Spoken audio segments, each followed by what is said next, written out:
Hi,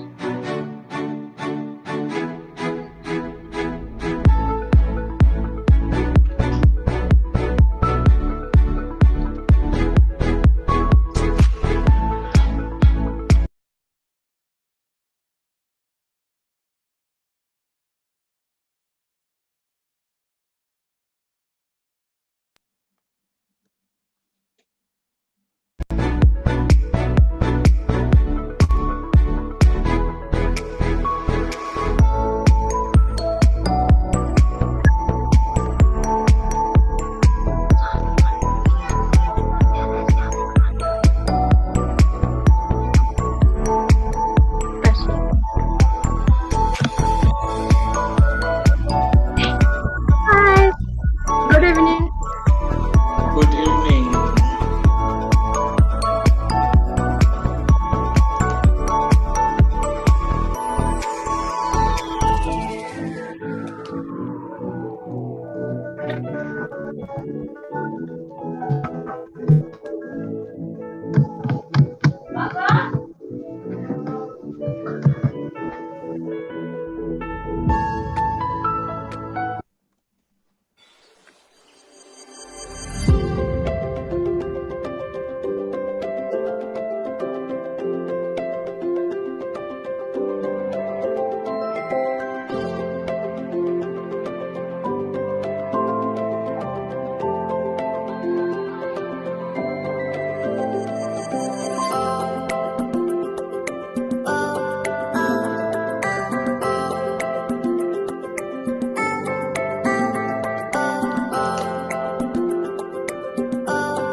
Very good evening to everyone, and thank you so much for joining us today for this inaugural event to engage with the Afghanistan community, and we appreciate sincerely the commitment and the support that the OLDN community has been receiving from the Afghanistan members. I must appreciate also Mr. Hassan Tawakoli for leading us as the Afghanistan community with regards to deepening our focus on leading change, continuous improvement, and improving the human condition, not only in Afghanistan or in the countries where we originate, but globally. We are an organization that is focused at global transformation, and we believe in conversations. And when we enter in conversations with a clear mind, with a mind that is committed to growth, a mind that is committed to development, we strongly believe that we'll be able to achieve something that is meaningful and something sustainable. So through the usage of conversations, we are initiating the women reorientation and capacity building activity in Afghanistan. We are also running a professional program with a couple of members from Afghanistan. And we are also going to be having more conversations around the field of organization development and around leadership. As we wait for Ms. Maureen, I see she's connected. Thank you so much for joining us. I'll just ask some of our members from the OLDN community to introduce themselves, because they will be joining us for a short while until we start the Dari language conversation. After which I will hand over to Mr. Hassan to welcome everyone. Then Mrs. Morin is going to do much of the talking, because we only have 15 or 20 minutes for the English session, after which we'll hand over again to Mr. Hassan to lead the Dari language conversation. On behalf of the OLDN community, I must say welcome everyone, and we do appreciate your joining us, and we do hope that we are going to have more conversations in line with leading change, continuous improvement, and improving the human condition. I'll just ask Tsitsi to introduce herself and her perspective, the perspective that she brings to the community, and just to say hi to everyone in Afghanistan. Thank you very much, Doc, and warm welcome to everybody on this platform. My name is Tsitsi. I am a member of the OLDN, and I'm based in Zimbabwe. I'm bringing the HR perspective. I'm an HR person, and we'll be working together. I'm not really part of the women's thing that's going on, but I'm looking forward to be joining you every time, so that you learn from me as I also learn from you, and as we learn from each other. Thank you. Thank you so much. I will introduce Mrs. Morin. She's going to lead this conversation today. Mrs. Morin is the Executive Director of the GABS Group in Nigeria. And she's committed to the field of organization development, to leadership, to governance, and to women empowerment projects. And she'll be the one who will be working closely with the women in Afghanistan. I saw Madame Ghazal. I understand you are in the US. I saw Mrs. Nuria, you're part of the group. Thank you so much for joining us. And the other women who are going to be participating on that platform. So Mrs. Morin is going to take us through a little bit of the women empowerment, women reorientation perspective based on the realities in Afghanistan. And for now, I will hand over to Mr. Hassan to welcome everyone and probably say something before I hand over to Mrs. Morin. Mr. Hassan.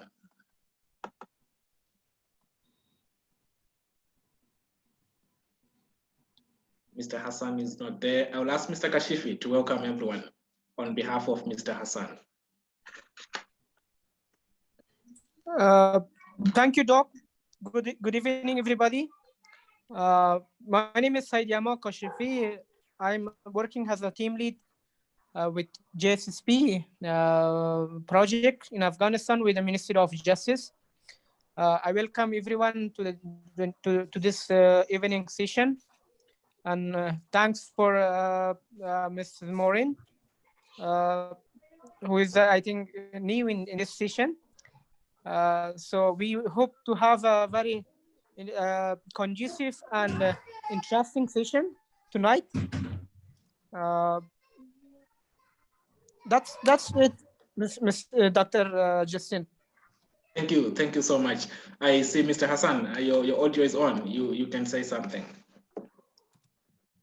Sorry, Dr. Justin. Unfortunately, we do not have power here in Afghanistan. And so I have to stop my video because I have no power here. And thank you for OLDN, especially Dr. Justin and Ms. Morin, for giving us this opportunity to discuss on the use of self and also to strengthen the organizational development here in Afghanistan. I'm Hassan Tabakkuli, HR advisor with the Three Ministry Justice Institution in Afghanistan. And today I'm a host, and we hope that we have good sessions, interactive sessions, and everybody engaged to the sessions. And we can learn from the use of self and also with the reality in Afghanistan. As you know that we have the bad week, and there's lots of, we lost many people here And yesterday we had bomb blast and suicide attack in Kabul University. And the day before we had another bomb attack with the terrorist group of Taliban here in Afghanistan. And everybody's shocked here. And let's see, we hope we have a good session today. That's all. Thank you. Thank you. Thank you so much. So we are Organization Leadership and Development Network, and our mission is to advance the values and the principles of organization development, effective leadership, and sound governance across all countries. We interact with a lot of countries, and we continue to embrace that mission. And we do hope we are going to be of value in Afghanistan in terms of addressing or fostering economic and social resilience within the Afghanistan community. So Mr. Hassan is the International Director for OLDN Afghanistan, and for any inquiries that you might have regarding our activities, please do feel free to engage with Mr. Hassan. And I hope, Mr. Hassan, you're going to put your phone number on in the chat box, because I see some new faces that just joined us today. Without wasting much time, yes, good evening, sir. Good evening. Thank you. And all the colleagues. Thank you so much. Without wasting much time, I will hand over to Ms. Maureen to take us through for the next 15 minutes regarding the use of self, leadership, sound governance, and women reorientation and capacity building. Mrs. Maureen, over to you.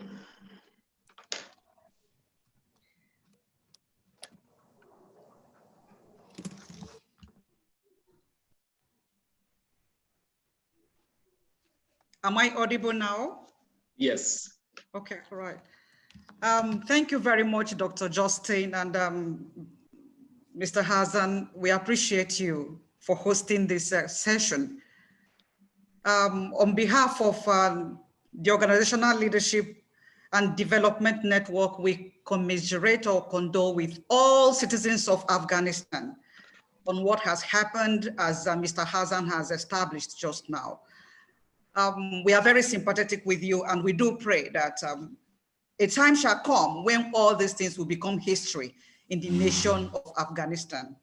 So the network is standing strongly with you and praying along with you that sooner than we all think, peace will be restored in Afghanistan. And we have a very limited time, and we are just going to be going direct to the conversations of this evening. We are talking about cultivating positive change mindset in the context of Afghanistan, effective use of self, and then women in leadership. These are the basic things that we are going to be focusing on this afternoon. Go along the line, we will talk about governance, we'll talk about capacity development. So this is a very, very important and timely topic that the OLDN chose for this conversation. Because nothing starts in the life of a man if it is not conceived in mind. And the state of the mind of a man or a woman determines what he can conceive and what it can give as an output to his environment. I want us to directly face women in leadership. Because what is happening in Afghanistan today is something that is deliberately calling on the attention of the women to rise and make decisions and take actions to see that peace, if not fully restored, at least is being initiated. And then the turbulent situations and environment in Afghanistan is managed to the point that at least the society is still able to live. So women around the world, and particularly in the developing nations, are faced with countless number of challenges. They are faced with countless number of problems that compel them to feel that the best thing for them to do is to remain docile and inactive. It is tempting them, the situation around these developing nations is tempting an ordinary woman, to take a decision that says that as a human, you should not do anything, you should see nothing, and you should say nothing. But I want to tell us in this conversation room this afternoon that in the midst of those challenges in these emerging economies, I want to say emerging economy because while we are talking about Afghanistan, I want to tell the women of Afghanistan, of course, the general members of the Afghanistan citizens, that what is happening in Afghanistan today is not just an isolated case. There are quite a number of other countries that are experiencing the same thing. So what we are going to be doing is just to be talking about what is happening that is also related to what is happening in other countries. So, but I want to tell us that still in the midst of those challenges, in the midst of those debilitating factors, some women were still able to defy all odds. They were able to stand out. They were able to distinguish themselves and contribute significantly to the development of their families, their communities, and their nations. And this is what I want all of us here to take home this afternoon. The situation in Afghanistan, for instance, should not put us on a seat where we will not stand up again. Because leaders must be action-oriented, irrespective of where they found themselves. According to a Nigerian leadership author, Nkwachukwu Njoko, leaders must produce results. If there is no result, there is no leadership. And there is no result without action. So I am speaking to all of us in this conversation room this afternoon. It is going to be very, very important for us to also have the understanding that leadership is not by position. So who are those women that have distinguished themselves? Who are those women that have made marks? Who are those women that have recorded their name in the sands of time? Who are those women that have been able to influence their people with what they did and what they are doing?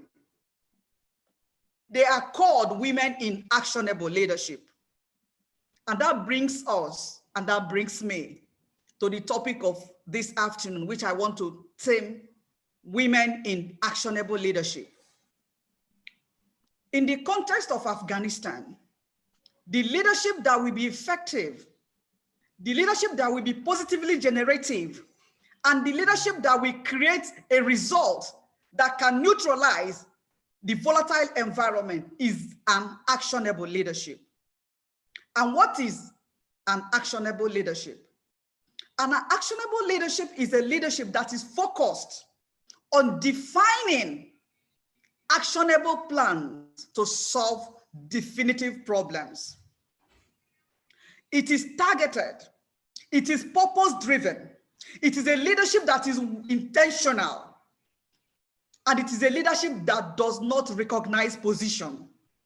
The only definitive figure of actionable leaders is what they do. So I would implore all of us in this conversation room that after this afternoon, it is very, very imperative that we begin to think of the actionable plans we are going to make. Actionable plans means making a plan that in the shortest possible time, you are acting on it. Because in the context of Afghanistan, there is no time. And the more we waste time, the more lives are being lost. The more we waste time, the more the environment is increasing in volatility. The more we waste time, the more a lot of other women who cannot rise like us will be discouraged. The more they will be demoralized, the more they will be confused, and the more they will be losing hope in the life of the people of Afghanistan. And I want to tell us, whatever it is that we are going through, it is surmountable with calculated decisions by large number of people, but large number of women in actionable leadership in Afghanistan. So who are these women in actionable leadership? They are found everywhere. They are in Nigeria, my country, for instance. They are in Zimbabwe. They are in South Africa. They are in India. They are in China. They are in the US. They are all over. They are found all over. And of course, I can tell you that we can find them in Afghanistan. They are there. We can find them in Kabul, where we are this evening virtually. And I give you an example, a woman that is in an actionable leadership, women in actionable leadership. An example is Malalai Joya. All of us knows who Malalai Joya is. Malalai Joya is a citizen of Afghanistan, a woman that has been touted as the bravest woman in Afghanistan. If we remember very well, Malalai Joya served at the National Assembly of Afghanistan from 2005 to 2007. Of course, we also remember clearly that she was dismissed for publicly denouncing warlords, the presence of warlords at the Afghan parliament. Yes, this woman was an actionable leader. She took a decision. She took an action. She was dismissed, but that is not the story. It doesn't mean anything. She was dismissed, but she did something that may have influenced millions of other Afghan women. She was dismissed, but yet she was touted as the bravest Afghan women in Afghanistan. And she won several awards, including Human Rights Award. And she went ahead and authored a book, My Voice. I have read a brief of that book called My Voice, and I'm recommending it to all of us in this conversation room, especially the woman, because raising a voice is also part of an action that you can take. But of course, in the context of Afghanistan, there are conditions under which you are going to raise your voice. And those are the things we are going to be discussing as we advance in our capacity building initiative. So around the world, we have them. We have in Nigeria as well. So what I will let us know is that if we decide after this conversation to become actionable women leaders, there is nobody that will stop us. What we need to do is to be intentional, to be calculative, and of course, to know the limits at which we can operate. That is the conditions in the environment where we are. I would like to go straight in few things that I would like to use to discuss actionable women leaders. What do they do? The actionable women leader understand the relevance of interacting with problems, that is societal problems, and providing solution. Because a renowned author in leadership once says that if you are not able to interact with your problems in your environment, you cannot claim to be a leader. Actionable women leaders understand the relevance of interacting with their environmental challenges, with their societal challenges, with what they are seeing around where they live, in their habitat. So they understand the relevance. Actionable women leaders engage less in spoken words. So a lot of talking has been done in the past. A lot of talking is still ongoing. The focus of the actionable woman leader is the action to take, action to implement, steps to implement, actionable steps to implement. They focus on defining the deliberate short and long-term actionable plans, and strictly they follow through. Women in actionable leadership do not seek for followership. They attract it purely with impact of their works. I want us to note that women in actionable leadership, they do not seek for followership. You don't waste your time chasing followers because you know what you're doing. It is the impact of the work you do that brings, that magnets, that attracts followership to you. And I encourage all of us after this afternoon, after this evening, Afghanistan time, to make this vital decision. We should be able to make a decision to become actionable woman leader wherever we are. It is not a leadership where you are appointed. It's not a leadership where you are elected. It's not a leadership where anybody is calling on you to vote for you. It is a leadership that is defined by the role you play in your community. It is a leadership that is defined by the impact of your work in your community. It is a leadership that is defined by the value you are creating with the roles you are playing in your community. in your family and in at the national level at large. So next is that women in actionable leadership invest all their internal resources through effective use of self. And that will bring us to also a discussion this afternoon on effective use of self. I'm going to be as brief as possible because we don't have the time.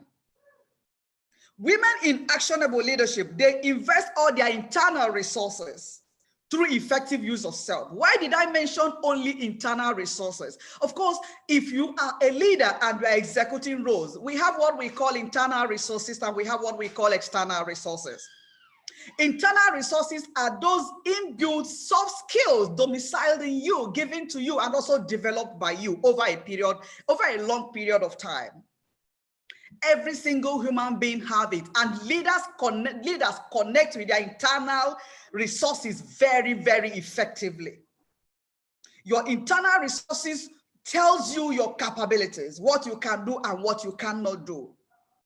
So, and any woman in actionable leadership should be able to understand what her internal resources is. So what have you grown yourself over the years as a woman leader? Are you good in communication? Are you good in knowledge transfer? Are you good in mobilizing numbers? Are you good in mediating in conflict situations? Are you good in consultations? Are you good in galvanizing forces and raising funds? Are you good in making sure that people stay and work together as a team? Are you good in ensuring that the lives of the next woman in your community or a man in your community is well taken care of? What is it that you have trained yourself? What is it that you have as a skill that you have developed over a long period of time? What is your skill? What is your profession? What's your discipline? What's your background? These are your internal resources. If you think they are not good enough to rise and interact with the problem in your community, for instance, as I am in Nigeria, I know the things that are happening in the Nigerian community. I know the areas I should venture into because of my internal resources. If you are in Afghanistan, a place that is bedeviled by conflict, insurgency, and instability, you should know that you should be able to develop in conflict mediation and resolutions. You should know that you are going to be very good in ensuring that you mobilize people, because when you are speaking to people, either you are using a technology or you are doing it physically, you should be able to know that there is certain words to communicate to the population in that environment. You should be able to also understand that people's emotions, people's moods, and people's psyche are battered because of the volatility of the environment, because of the impact of war, because of the horror that people are seeing in those environments. So what is it that is your internal resources? Because it is your internal resources that will empower you when you want to deploy the concept of effective use of self. If you know you don't have enough to deal with the situation in Afghanistan, it is time for you to develop it. But do not forget, whatever you have, you can start with it. After this conversation, as we are advancing, we are going to be looking at where we have a strength and weaknesses, and we are going to be apportioning responsibilities to suit as we have found out. So what is effective use of self? The concept of effective use of self is driving strongly home the idea that whatever you intend to achieve in life, whatever result you want to achieve, you are going to be at the center of it. You are going to champion it. You are going to play an active role. You are not going to leave it for the next person. How do you use your time? How do you manage your relationship? How do you develop your careers? How do you continue to develop per day? How do you relate with other people that share the same values with you? How do you do everything that you do around you to produce an optimal result? An optimal result is the best result you can achieve with the least resources. So when we are talking about effective use of self, we are saying that people should be up and doing in deploying what they have internally to create transformation, to create influence, to create impact, and ensure that when they come to their community, when they come to the region where they live, the impact of what their presence, the impact of their presence will be felt. What they have done in that area will speak for itself. And it is good enough because effective use of self is not exclusive. I mean, it's not exclude, it does not exclude anyone. Whatever you have, in whatever class you are, in your profession, whatever background, in whatever profession, whatever sector you're operating in, whoever you are, you have something you can effectively invest to transform your environment. So for us to also make impact in Afghanistan as members of the organizational leadership development, organizational leadership and development network, we are going to learn and we are going to be ready to effectively use ourselves to create the transformation we are expecting in Afghanistan. Do not forget our principle as a network, our principles. We are preaching continuous development. We are preaching continuous transformation. We are preaching impact. We are saying that in this loop, in this system, in this ecosystem, everybody should have something they are bringing to the table, and that which they are bringing to the table should be good enough. So I do believe that after this afternoon, we are also going to be taking stock of what we have. Of course, there are external resources, which I want us to table down until our next conversation. But the most important thing is that after this afternoon, we are going to galvanize forces within the women arm of the OLDN Afghanistan and decide what we are going to do now going forward. So I want to also let us know something. If we want to make changes, we are going to be ready to fight little battle. If we want to impact Afghanistan as a nation, we are not going to be speaking just from the background alone. Because when you are a woman leader, an actionable woman leader, you try as much as you can to develop your tentacles. So an actionable woman leader, in addition to all they do, they also develop streams of tentacles and determine how they will access governments, access audience in government circles, from local governments to state government and then to federal. And of course, 2 minutes. 2 minutes. 2 minutes, okay. And of course, I know we have every capabilities. I know we have every capacity within our fold now to do all of this thing and have something to record. Do remember, if you are not able to produce results, it is difficult to lay claim to leadership. So I want us to take our step backwards, put our feet forward, and then decide how we are going to be operating as members of OLDN Afghanistan. Thank you very much for this opportunity, Dr. Justin, as I thank everyone that have made it to this conversation room. Let the discussion continue. Thank you.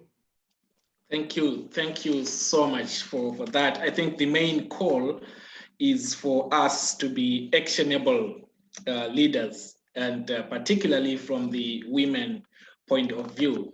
And it's something that is urgent. It's something that needs to be done immediately for us to be able to lead transformation, not only in Afghanistan, but also beyond Afghanistan. So thank you so much for that. And we'll move straight on to Mr. Hassan to start leading the Dari language conversation, which will be presented by Madam Shakiba Nazari, Mr. Akbar Danesh, and Mr. Muhammad Barialai. And Mr. Hassan promised that he's going to be translating some of the key points for some of our members who are here, but the session is going to be predominantly in Dari language from now until the end. So Madam Tsitsi, if you want to just hear the voice, and I see Mr. Priority, you can stay, but if you feel we can send some notes later on, it's still okay. We appreciate your coming and we value your time. Maybe you can just say something in 1 minute to add to what Mrs. Morin have said, probably to the group. Yes. Tsitsi, then Mr. Priority.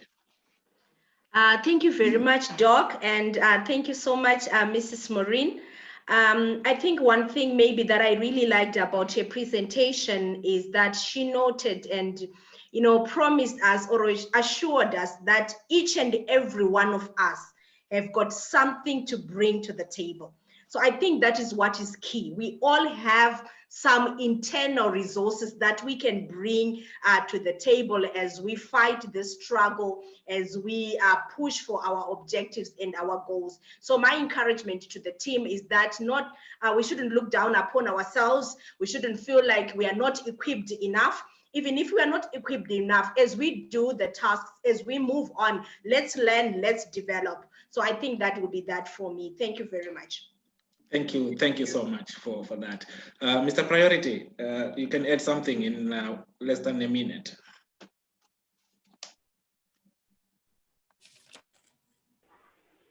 Hello, yes, good day, Doc, how are you? Thank you, go ahead. Okay, I think I don't have much to say, but just to thank the team for this, which we believe that this is going to build us, and also to thank the speech, the presentation. It was well articulated, because it's something also which we need to realize that all of our ideas, if we are to mend them, they are valuable to our future and to our personal development, and also to organizational development. So I just want to thank you because of this. I think we'll be just here listening. As I know that the language, I know some of the phrases, so I hope I'm going to pick something in the discussion. Okay, thank you so much. Madam Morin, you might need just to highlight some of the key steps before we hand over to Mr. Hassan. The key steps for the women leadership. I think about 3 or 4 of the women are here who are part of the group. Yeah. Okay, the number one step, what we decided to do was to ensure that we understood the challenges of the problems in Afghanistan. That which we have done. The women in Afghanistan that are part of the team have been able to join us in trying to expose the core challenges in Afghanistan. That we have done.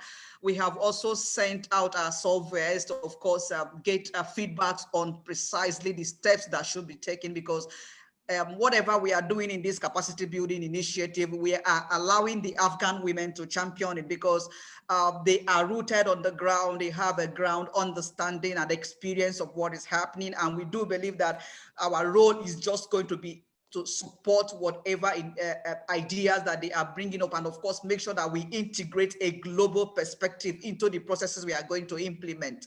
So that we have also done. Then the next thing, immediately we are done with this conversation this evening, is for us to now start taking actions. And the first action is for us to be able to share responsibilities. Of course, we know the backgrounds of almost 80% of the few women in that platform, and we are going to make sure that we give each and every one of us a responsibility to carry out, which will be reporting weekly. That is what we want to start. But I would like us to remember that what we are doing is a long-term initiative, which is just kick-starting. As we are going along the line, we will be evaluating our performance. We'll be evaluating our synergy, what we are putting in and what is coming out.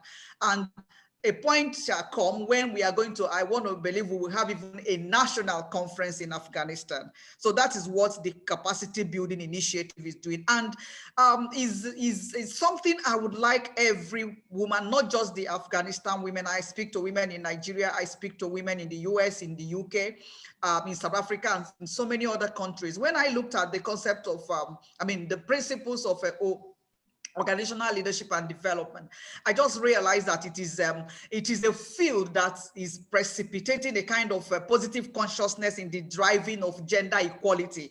And this particular one is now around the world. It is driving gender equality in families. It is driving gender equality in communities. It's driving gender equality in corporate organizations, driving it at national level. Because when we are talking about continuous development, we are saying we are developing every human being. It is not only man. We are developing both men and women. So when we are talking about compensating or celebrating excellence, it is both men and women. And then what is it again that OLDN is focusing on? It's focusing on transformation. Who are we transforming? If the society is transformed, do you know how well the women first and foremost will benefit from it? So the transformation is talking about our environment, is talking about the individual occupying those environments, and women are integral part of that population of, each environment that we craft out. For instance, in Nigeria, if, for instance, the government of Nigeria decides to imbibe and sell and integrate organizational development at the federal level, what it means is that when they are looking at who to send for trainings abroad or who to pay well, they are paying men, they are paying women equally. It doesn't happen like that currently. So it's something I would like every woman, not just in Afghanistan, but around the world, to embrace and begin to look at how to champion it right from the home. Thank you so much. So we look forward to the engagement on the women platform going forward. Because of our time, I will hand over to you, Mr. Hassan, to take us through the Dari language conversation. Thank you so much. Okay. Thank you, Dr. Justin and Ms. Maureen, for insightful and excellent presentations. We have learned a lot from you guys and how to use the external and internal resources to develop for the development of the women in Afghanistan and all around the globe. And we have learned how to advocate women, empower them, and to be leader and to make women to be in the decision-making positions. Okay, now I want to introduce our facilitator in English language, then I will shift to Dari language, and we'll ask the facilitator to present their presentation.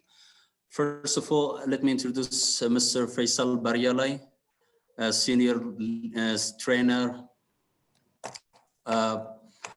He's working with the GSSP Afghanistan as a senior trainer, and he holds his master degree in business administration from Bahadur University, India, and also he got his bachelor degree in business administration from Goa University from India.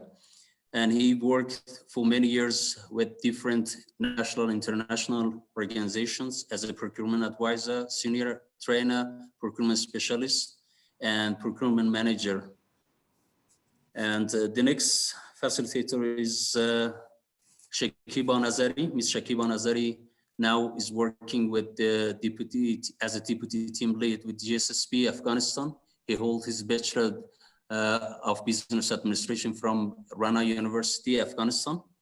And he worked with many different national and international organizations as a project manager with Afghan Civil Society Forum and administrative specialist with the FIAT, American organization.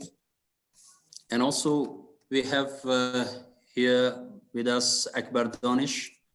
He holds his master degree in business administration from Dunyan University and also got bachelor degree from computer science here from Afghanistan. And he has 12 years community-based development, women empowerment, and humanitarian development here in Afghanistan with different national and international NGOs. Okay, let me shift to Dari language and ask Mr. Faisal Baryalai to present his presentation on the use of self.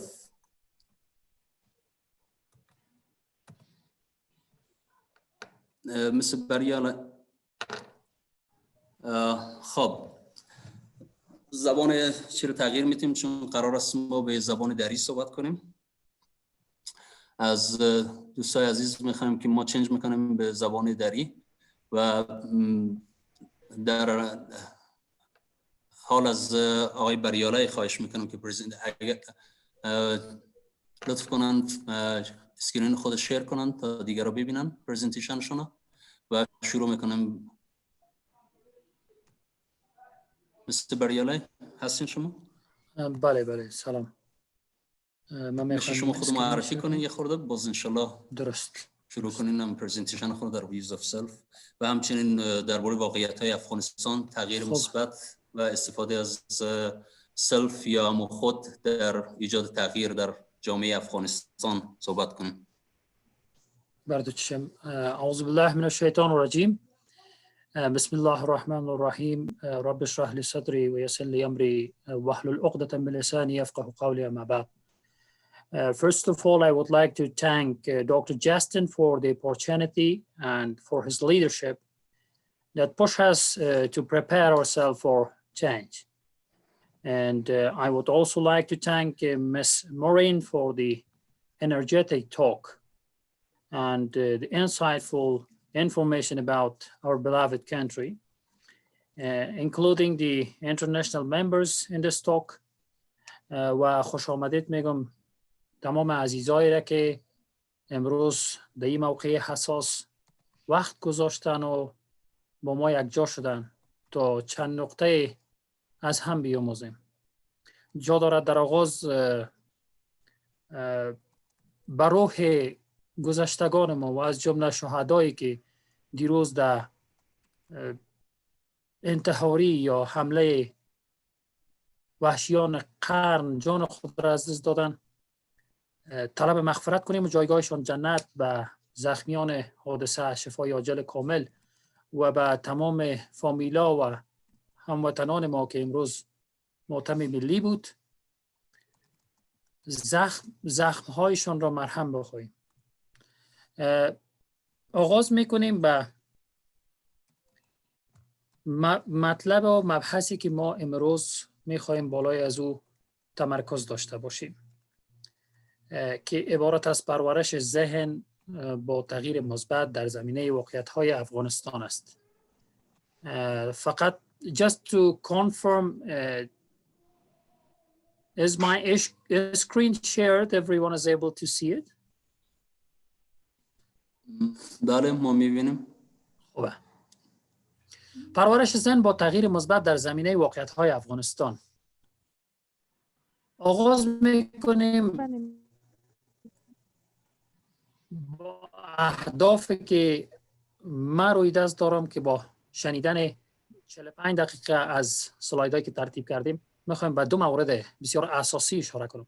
اول آشنایی با مدیریت تغییر و دوم استفاده فرد یا خود ما من حیث ابزار تغییر. سرخط خبرها یکی از عمده‌ترین ابعادی است که ما مردم افغانستان به او وابسته هستیم. اما متاسفانه اکثریت اوقات این سرخط خبرها ما را شوکه میده. خبرهای پر درد و رنج،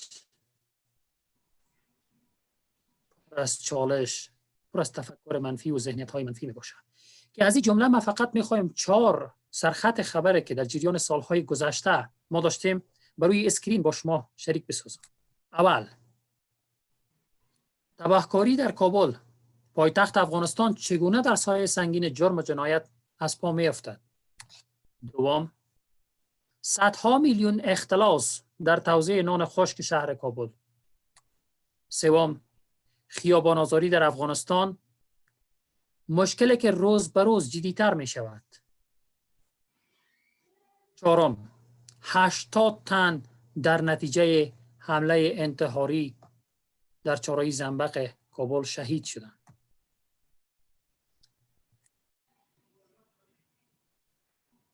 اینا چی را نشان میده؟ وضعیت نامطلوب. شما به اسکرین‌هایتان 2 حالت را میبینید.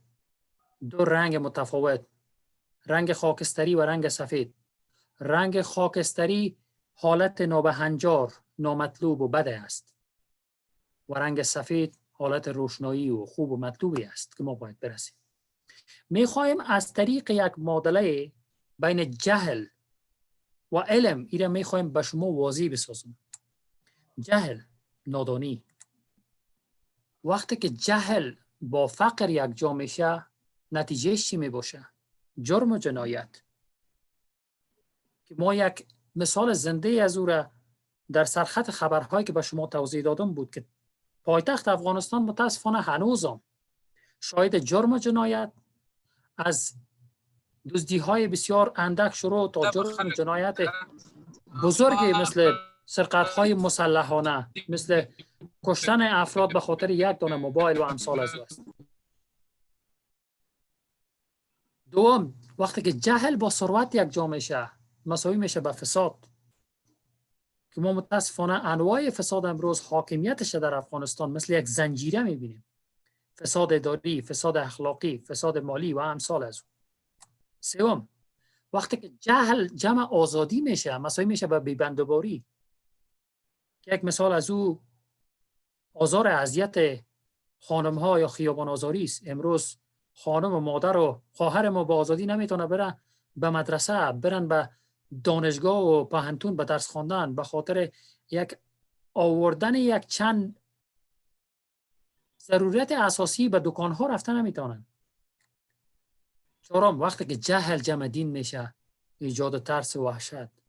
نمونه بزرگ از اون متاسفانه ما دیروز شاهد بودیم که امروز همه ما را متاسفانه به یک حالت ناهنجار ذهنی و روحی کشان. حالا چی ضرورت داریم؟ تغییر به کدام طرف؟ اگر ما جهل را با علم مبدل بگردانیم، یعنی به جای جهل جاگزین بسازیم علم را، وقتی که علم جمع فقر هم شوه ما قناعت می داشته باشیم، ما جرم و جنایت نمی کنیم، ما اعتکا با تمام ضروریاتی که داریم به مو می داشته باشیم. علم وقتی با ثروت ما یک جا میشه ما به تمدن میرسیم، به پیشرفت میرسیم، ما رشد میکنیم، ما دیگه مثل امروز بی برق نمی باشیم. وقتی که علم جمع آزادی میشه ما ابتکار و نوآوری می داشته باشیم. و وقتی که علم جمع دین میشه ما استقامت و پایداری می داشته باشیم، ما شکننده نمی باشیم، ما مزدور کس نمیشیم. از این حالات چی رو برداشت کردیم؟ استعجالیت. یک اصل ضروری به خاطر تغییر استعجالیت است. یعنی change needs urgency.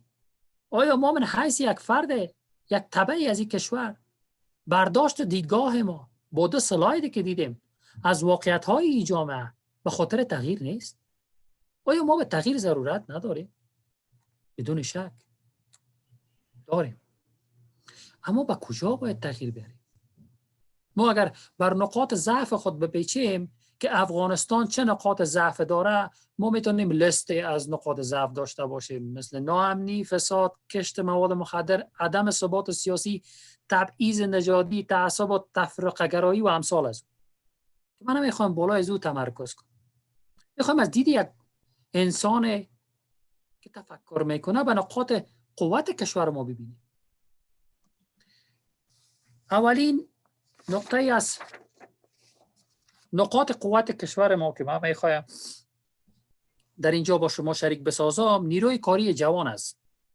بر طبق آماری که من از سایت UNFPA گرفتم، افغانستان بیشتر از 65% نیروی کاری جوان داره. یعنی ما خون جوان داریم که اگر ما استفاده کنیم به خاطر تغییر به هر قله موفقیتی که بخوایم رسیده میتونیم. دوم، موقعیت جغرافیایی افغانستان که ما از لحاظ جغرافیایی در قلب آسیا قرار داریم. ما یک موقعیت استراتژیک داریم که میتونیم هم از لحاظ اقتصادی و هم از لحاظ منطقوی بسیار مثمر و مثبت قرار بگیریم و اینه به خاطر کشور خود استفاده درست کنیم. که شما اگر مثال بخوایم در این مورد داشته باشیم، راه ابریشم است که راه ابریشم از سالها یک پل ارتباطی میان تمدن‌های بزرگ فرهنگ‌های جهان قدیم بود و امروز هم از بزرگترین راه‌ها به شمار میره که در گذشته نچندان دور 250 میلیون دلار در این بخش ما سرمایه گذاری داشتیم. سوم، غنیمتی طبیعی. ما معادن سرشار از مس، یورانیم، گاز مایع و امثال از او داریم. منابع آبی که هر روز سرازیر میشه به کشورهای همسایه و ما متاسفانه یک بند برق بزرگ نداریم که تمام کشور مستفید شود و در روشنایی بشینه.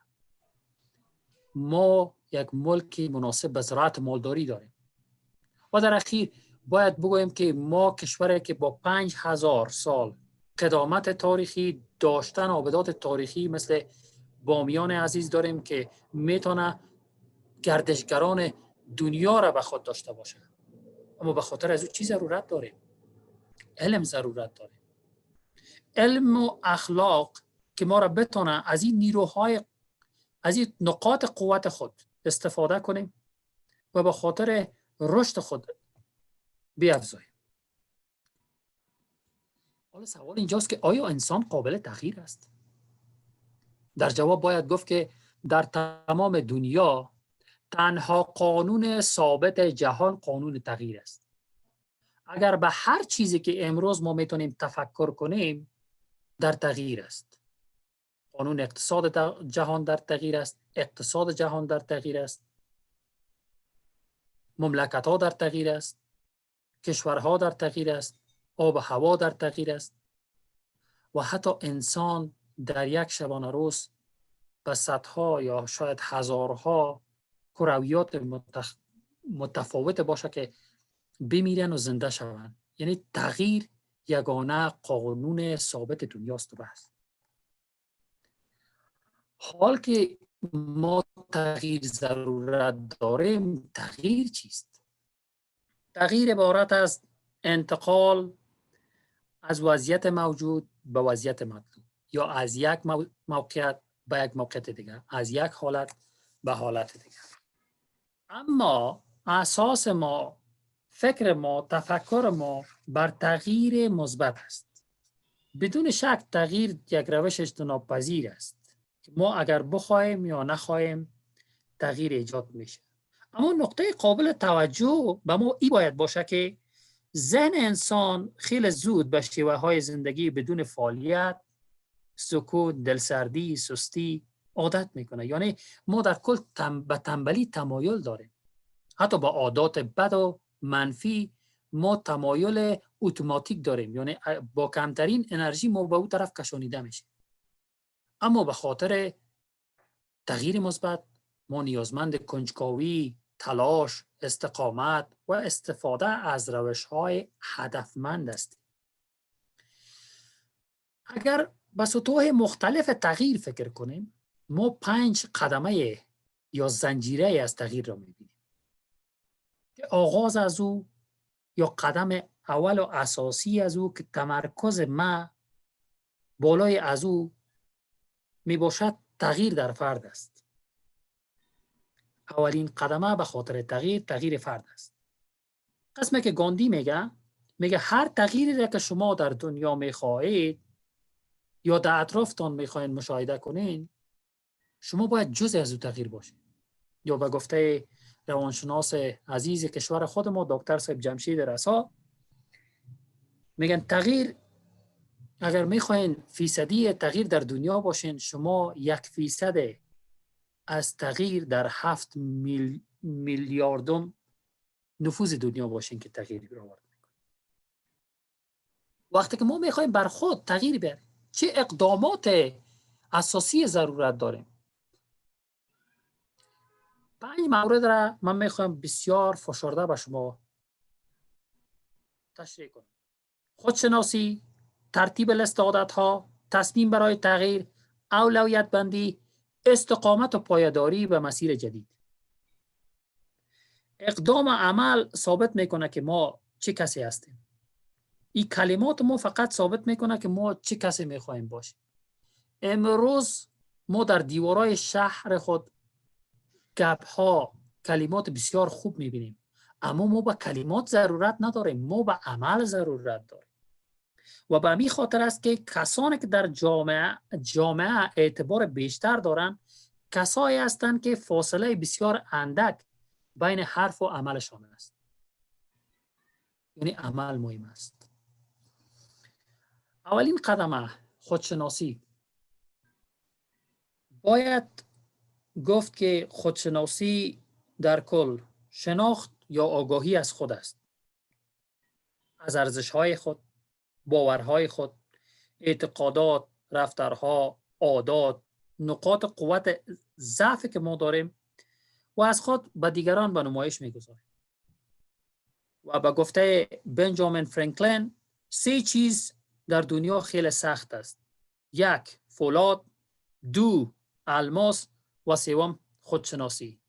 یعنی خودشناسی کدام راه ساده نیست، اما هیچ آگاهی بدون درد نیست. 3 جزئی را که ما میخوایم در بخش خودشناسی با شما معرفی کنم. اولش تفکر فردی به موجودیت خود ماست. یعنی ما من حیث یک فرد باید با خود وقت بگذاریم. از همین امروزی که ما نفس میکشیم باید روز 20 دقیقه با خود فکر کنیم که من کی هستم، به خاطر چی به دنیا آمدم، اهداف من چی است، من اگر یک شخص مثبت و مثمر باشم چه نوع یک تصویر از خود باید داشته باشم. دوم به مسیر زندگی خود تماشا کنیم، تفکر کنیم، نوت کنیم با خود که ما از کجا آغاز کردیم، در کدام نقاط ما به اوج موفقیت خود را احساس کردیم و چرا، و در کدام نقاط چی اشتباهات کردیم و از او چی درس گرفتیم که امروز ما بتانیم از نمون نقطه استفاده کرده به پیش بریم. دوم استفاده از روش‌های ارزیابی شخصیتی است که خوشبختانه با علم تکنولوژی ما میتونیم بریم به بخش‌های مختلف خود را، شخصیت خود را ارزیابی کنیم که ما چه نوع شخصیت داریم. شاید بعضی از دوستای عزیز و محترم ما روش‌های مختلف را استفاده کرده باشند. مثلا یک مثال میتونم از این بگویم که روش شخصیت شناسی دکتر هالند ما شخصیت به 6 طبقه تقسیم کرده که با آسان ترین روش ما میتونیم از شخصیت خود آگاهی نسبی داشته باشیم.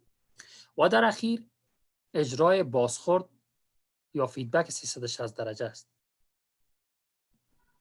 با گروپی که ما کار میکنیم اشخاص نخبه هستند. ما با هم تفکر کردیم که بهترین روش به خاطر از اینکه ما از خود آگاهی شویم چه خود اجرای یا بازخورد 360 درجه قسم خود بود که ما با خود بشینیم یک پرسشنامه 10 سواله از خود ترتیب کنیم که من را چه وقت آشنا شدی، از شخصیت من چه برداشت داری، نقاط قوت من به نظر شما چی است، چه روش‌هایی را میتونم استفاده کنم به خاطر از اینکه انسان بهتر و خوبتر باشم، نقاط ضعف من چی است. و این را میتونیم از خود، از فامیل خود، از دوستان خود، از اقارب خود و از آشنایان خود سمپل گیری کنیم، بیاریم تحلیل کنیم، بررسی کنیم و در جریان یک محدوده زمان مثل 6 ماه دوباره تکرار کنیم تا ما آستا آستا در جریان مدت نسبتاً طولانی از خود آگاهی کامل پیدا کنیم. چون خودشناسی حالت ساده نیست و او را چرا پیدا کنیم؟ به خاطر 3 تصویر بزرگی را که انسان‌ها در خود دارند. یکی تصویر حقیقی است که ما در اصل در حقیقت کی هستیم. دوم تصویر ما نزد خود ماست و سوم تصویر ما نزد دیگر است. هر قدر که این 3 تصویر با هم نزدیک باشه به امو اندازه ما خود آگاه هستیم و وقتی که ما خود آگاه بودیم ما به امو اندازه میتونیم یک انسان مؤثر، مثمر، با ارزش در جامعه، در جایی که کار میکنیم متفکر خوب باشیم. اما متاسفانه هر قدر که این 3 تصویر از هم فاصله داشته باشه به امو اندازه ما انسان می باشیم که بالای ما کسی باور نمی کنه. یعنی به گفته عوام باید بگویم یک انسان دوریه و دو پشته نامیده خواهد شد.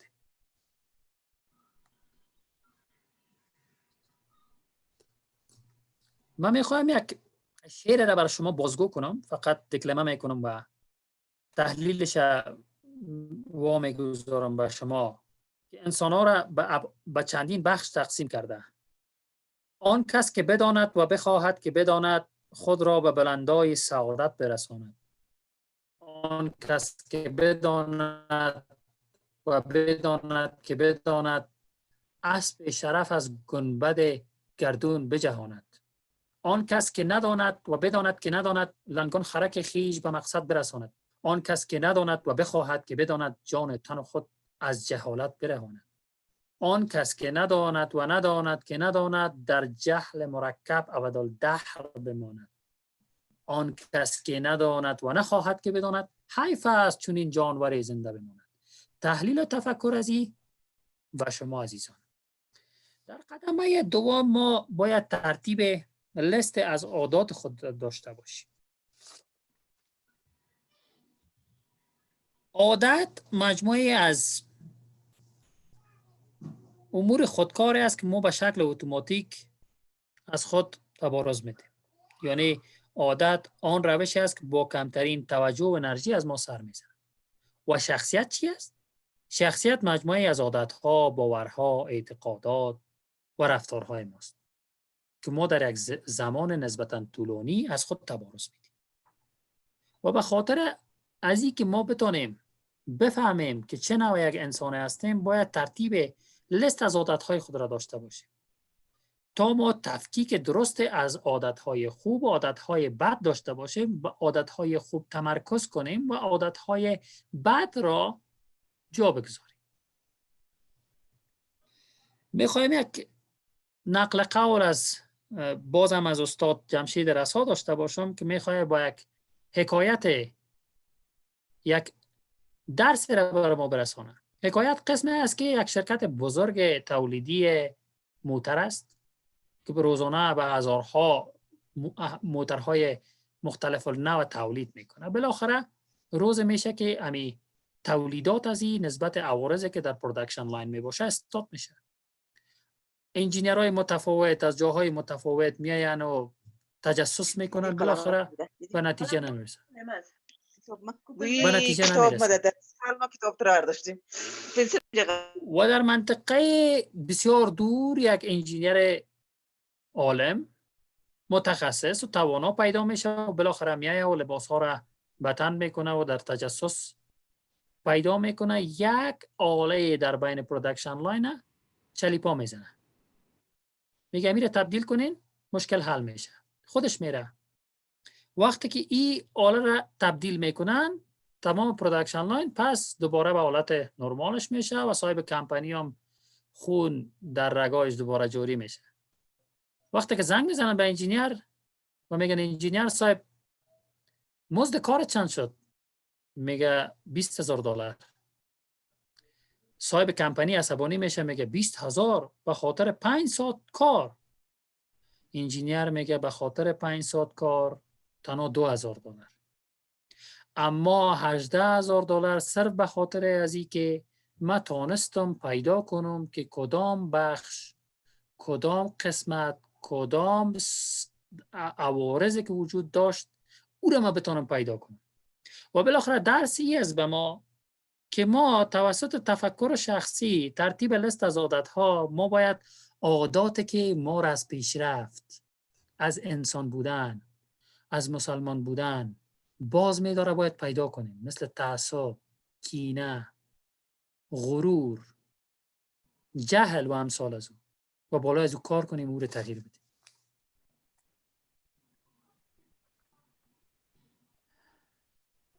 با گفته ویلیام پن حق است حتی اگر همه علیه آن باشد و اشتباه است اگر همه موافق آن باشد. ما به حیث یک انسان آگاه یعنی نباید با هر موج حرکت کنیم. ما باید من حیث یک انسان آگاه مسیر را بلد باشیم، روش و شنا بلد باشیم تا بتانیم خود را به هدف اساسی و حق برسونیم.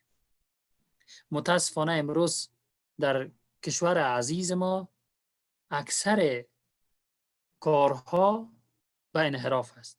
یعنی این به این معنی نیست که اگر تمام انسان ها مفسد هستند ما باید با مو موج مفسد شویم، یا اگر تمام افراد در یک موج تعصب میکنن، تبعیض میکنن، تفرقه افکنی میکنن ما هم جز از او باشیم.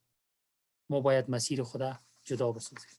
اما ضرب المثل بسیار مشهوری که بالای ما سالها تمویل شده که میگن گر خواهی نشی رسوا همرنگ جماعت باش. و شکر پروردگار کسی پیدا شد و گفت گر خواهی نشی رسوا همرنگ حقیقت باش. یعنی ما باید حق شناس باشیم و مسیر حق را پیدا کنیم و با هر موج روان نشیم. سوم، تصمیم. تصمیم چیست؟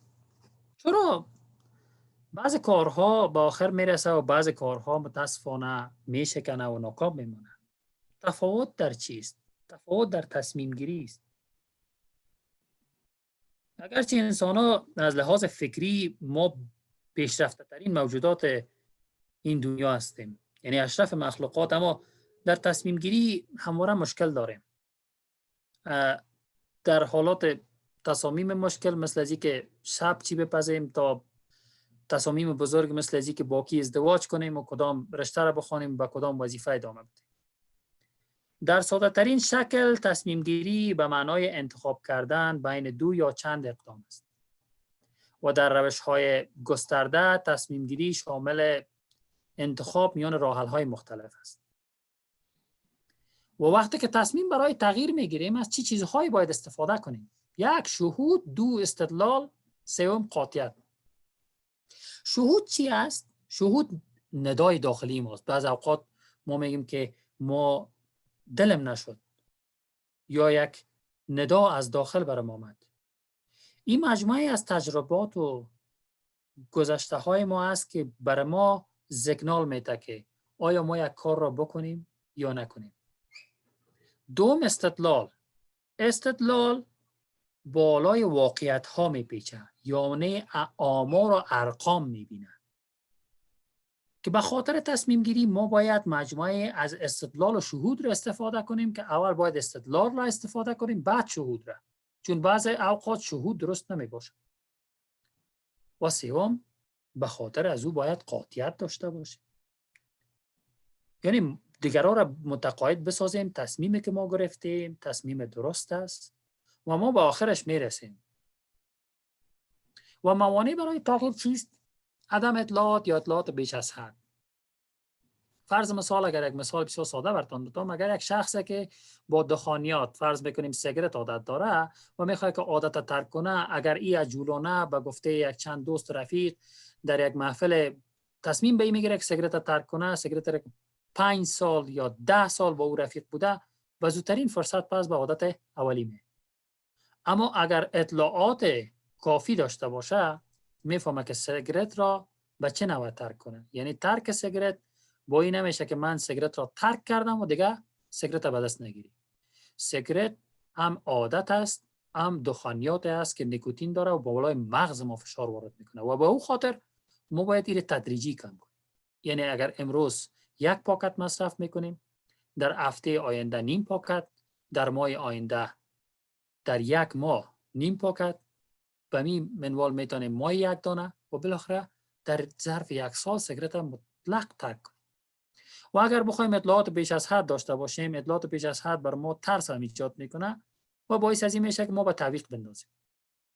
دوم، تعداد افراد تصمیم گیرنده.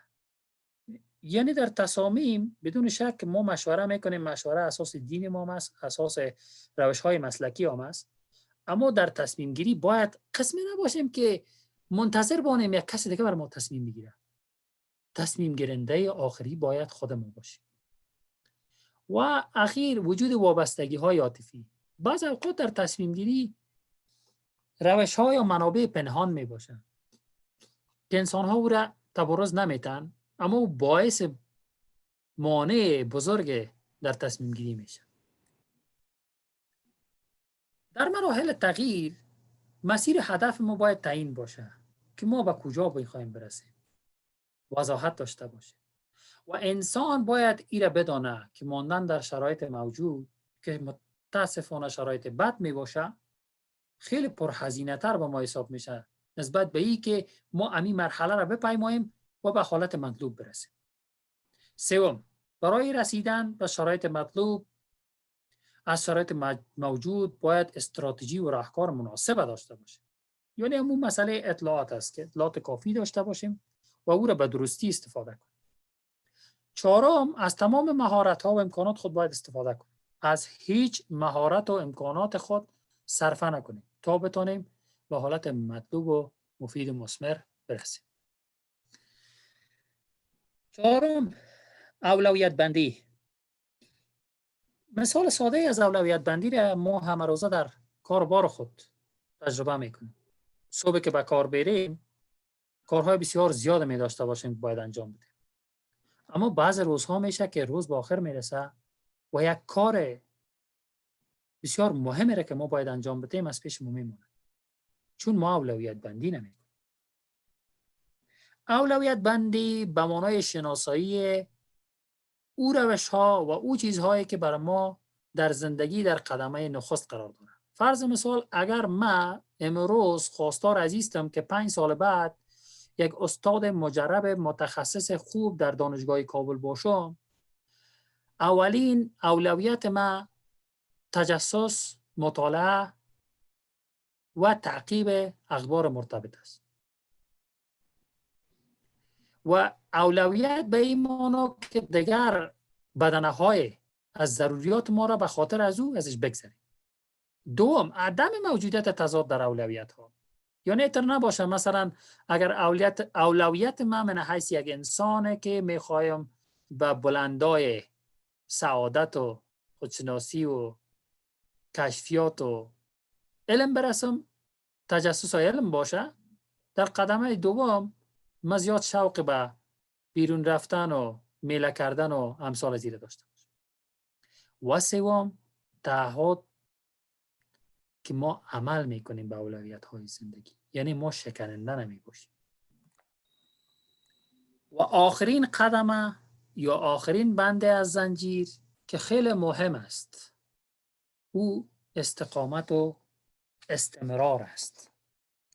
استقامت و استمرار به این معنی که هر آنچه را شروع میکنیم باید به پایان برسانیم. این استقامت یک مهارت است. مهارت است که پردرد است، اما مثل صبر است. میگه صبر تلخ است و بحر شیرین داره. به همین اندازه که ما پیش میریم استقامت میکنیم و وقتی که به هدف میرسیم او وقت باز میبینیم که چقدر شیرین بوده ای استقامت استمرار ما. و اکثریت متاسفانه از خاطر عدم استقامت استمرار میشکنن و از پا میمونن. به خاطر استقامت استمرار باید چی کنیم؟ اول فکر باز داشته باشیم. یعنی هر چیزی را شنیدیم عجولانه تصمیم نگیریم و دایره راحتی ذهن خود را باید وسعت بخشیم. کامفورت زونی که داریم باید دور بشکنیم. اگر امروز از ما تقاضا میشه که خودت بیا به یک کرسی بلند حکومتی بنشین، چند نفر ما آماده هستیم؟ ما اگر اونمو قدم نبرداریم هرگز ما این توانایی نخود داشتیم. این مثل از امو حکایت است که از فیل در کدام باغ وحش میکنن. کدام فیل بسیار با بزرگی به یک رسپان بسیار کوچک در یک باغ وحش بسیار بزرگ، کدام محوطه بندی هم نداشته، بسته بوده. یک گردشگری که از یک نقطه متفاوت دنیا به اوجه میره متوجه میشه که این فیل به این عظمت به یک رسمان بسیار کوچک بسته است. میگه شما نمیترسید اگر این فیل خود باز کنه و کل مردم زیر پا میکنه؟ میگه نمیتونه. چطور نمیتونه؟ این به خاطر نمیتونه که وقتی که این طفل میباشه، نوزاد میباشه، اینو به اینمت یک رسپان میبنده. هر قدر کوشش میکنه که از این رسپان خود را جدا کنه، جدا کرده نمیتونه. و حال از ترسی که از دوران کودکی داشته، این جرأت به خود نمیده که از این بند رها شه. و به مو خاطر میگه پرنده‌ای که در قفس بزرگ شده باشه پرواز را آر میدونه. دوم، شنونده خوب باشیم که متاسفانه ما کم میشنویم زیاد میگیم و اکثرا زبان ما و عقل ما وصل نمیباشه، یعنی در حالتی که غیر تفکر باشه و خصوصا حالات عصبانی و امثال است. وقتی که ما شنونده خوب میشیم ما از افراد متفاوت مفکوره های متفاوت، روش های متفاوت میشنویم و از اون میتونیم به خاطر استقامت و استمرار به مسیر خود استفاده کنیم. سوم، با انگیزه باشیم. انگیزه به این معنا که اخیر هدف و ما مهم است، اما انگیزه رفتن ما به ما مهمتر است. اگر انگیزه نداشتیم به هر مسیری که بریم شکننده می باشیم. چهارم، مثبت بیاندیشیم، منفی بین نباشیم. در هر حالت قرار می گیریم ما باید نسبت پر از گلاس را بیشتر ببینیم نسبت به نسبت خالی گلاس. و در انتخاب دوست خود دقیق باشیم. شما حتما متوجه شدین بعضی دوستا و رفیقای ما هست وقتی که امروز اونو 5 تا 10 دقیقه صحبت میکنیم احساس میکنیم که یک انرژی بسیار مثبت را به ما انتقال داد. و یک مقوله را که من در چند روز گذشته در شبکه‌های اجتماعی دیدم، میگن که اگر با 4 دوست عالم متخصص بگردی پنجمش تو خواهی. با 4 دوست سرمایه‌دار و صاحب دولت بگردی پنجمش خودت خواهی.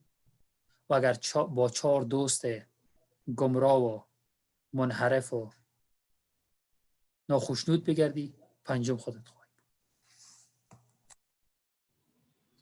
به خاطر تغییر بدنه آخری مراحل یادگیری است.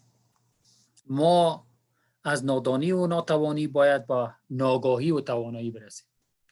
اینو میخوایم به یک مثال بسیار کوچک به شما شرح بدم. اگر من حیث یک انسانی که زیاد علاقه به زبان انگلیسی دارم امروز بخوایم انگلیسی یاد بگیرم، یعنی در قدمه نخست من از انگلیسی از این زبان نه کدام دانایی دارم و نه توانایی تکلم کردن دارم. وقتی که میرم به مسیر آستا آستا آشنا میشم که دانا هستم، یعنی میفهمم که گرامر چیست، لغات چیست، انگلیسی چه نوع استراکچر داره، چه نوع تکلم میشه.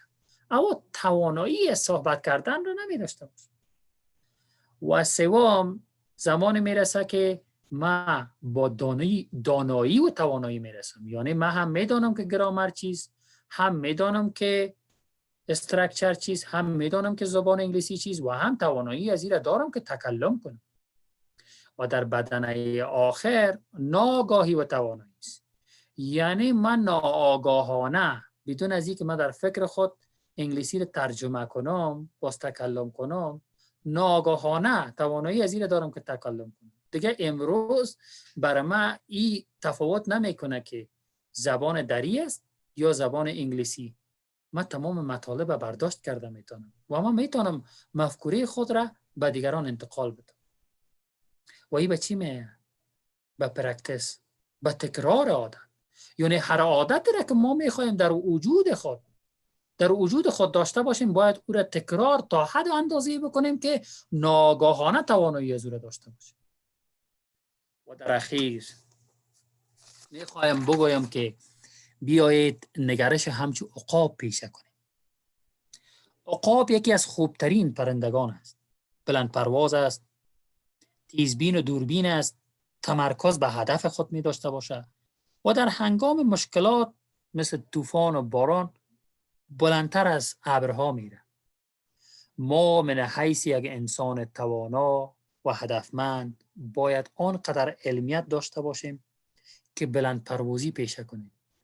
بدون شک ما به دیگران ضرورت داریم، اما در مسیر پیشرفت گاه باید تنها باشیم. توانایی از این داشته باشیم که به تنهایی پرواز خود ادامه بدیم. تیزبین دوربین باشیم، هم اهداف و ماحول خود به تیزی ببینیم، هم دوراندیش باشیم. تمرکز بر هدف خود داشته باشیم و هیچ چیزی باید باعث از این نشه که ما را از مسیر ما دور بسازه. مثل امو شعری که میگن که ما شاخ درختیم پر از میوه توحید، هر رهگذر سنگ زند آر نداریم. و بالاخره وقتی که مشکلات میاد با مشکلات ما نشکنیم، با مشکلات ما از بین نریم، آنقدر توانایی و قدرت داشته باشیم که مشکلات را از بلندی ها مدیریت و رهبری کنیم و من حیث یک فرصت از او استفاده کنیم. تشکر میکنم از حوصله‌مندی شما عزیزان و میخوایم که همیشه کشور ما مثل آفتاب بدرخشه و ما از قوت و قدرت خود استفاده کنیم تا مشکلات کشور خود را از این حالت ناهنجار بیرون بکشیم. سپاسمند همتون. Thank you so much.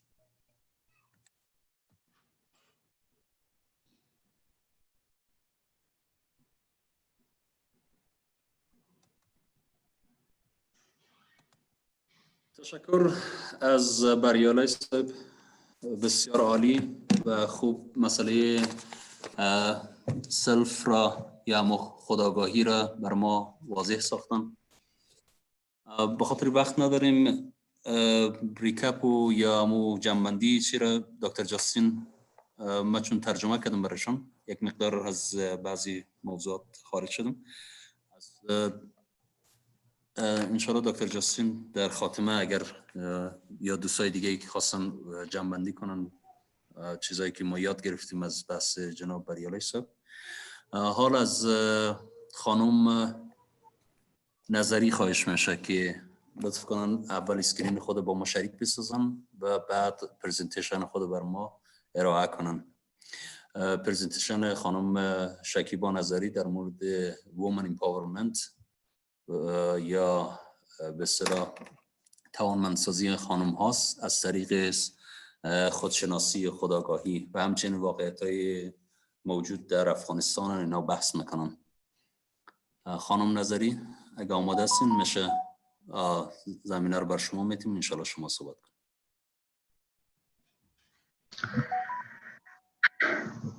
Good evening, everyone. Good evening, Akiba. Thank you, OLDN group, all members, gentlemen, ladies. Highly appreciate you guys to be here.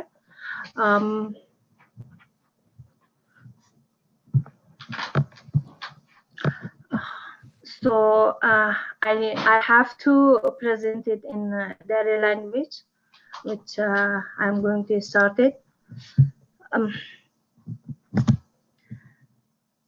اول که تشکر میکنم از تمام دوستایی که اینجا هستن، خانمایی که در گروه آمدن و تمام همکارایم. بریالا جان بسیار زیاد تشریح خوب دادین، خیلی خوشنود ساختیم. واقعا جوانی چون شما در تیم داشتن، در جامعه داشتن، باعث افتخار ما میشه و با چنین نگرش زیبایی واقعا گاهی حس میکردم چقدر یعنی زیبا شرح میده. البته به صفت یک مادر هر انسانی شاید حس کنه که مثل شما پسر داشته باشه. ممنونتان. خب راجع به پرزنتیشن امشب ما در مورد توانمندسازی زنان افغان در توسعه تغییر مثبت چند گفته هایی داریم. زنان از دید شخصی ما و با سوری خانم شکیبا Dr. Justin, how we can his screen is not sharing properly. Can you help on this? Because half screen is so yeah, can now you it's see okay. that? I think yeah, now it's okay. Thank you. Go ahead. میتونی پیش بری. تشکر از شما. Just 1 second. We have a few people who have just joined the English speakers. Please just follow the chat box for the English translation.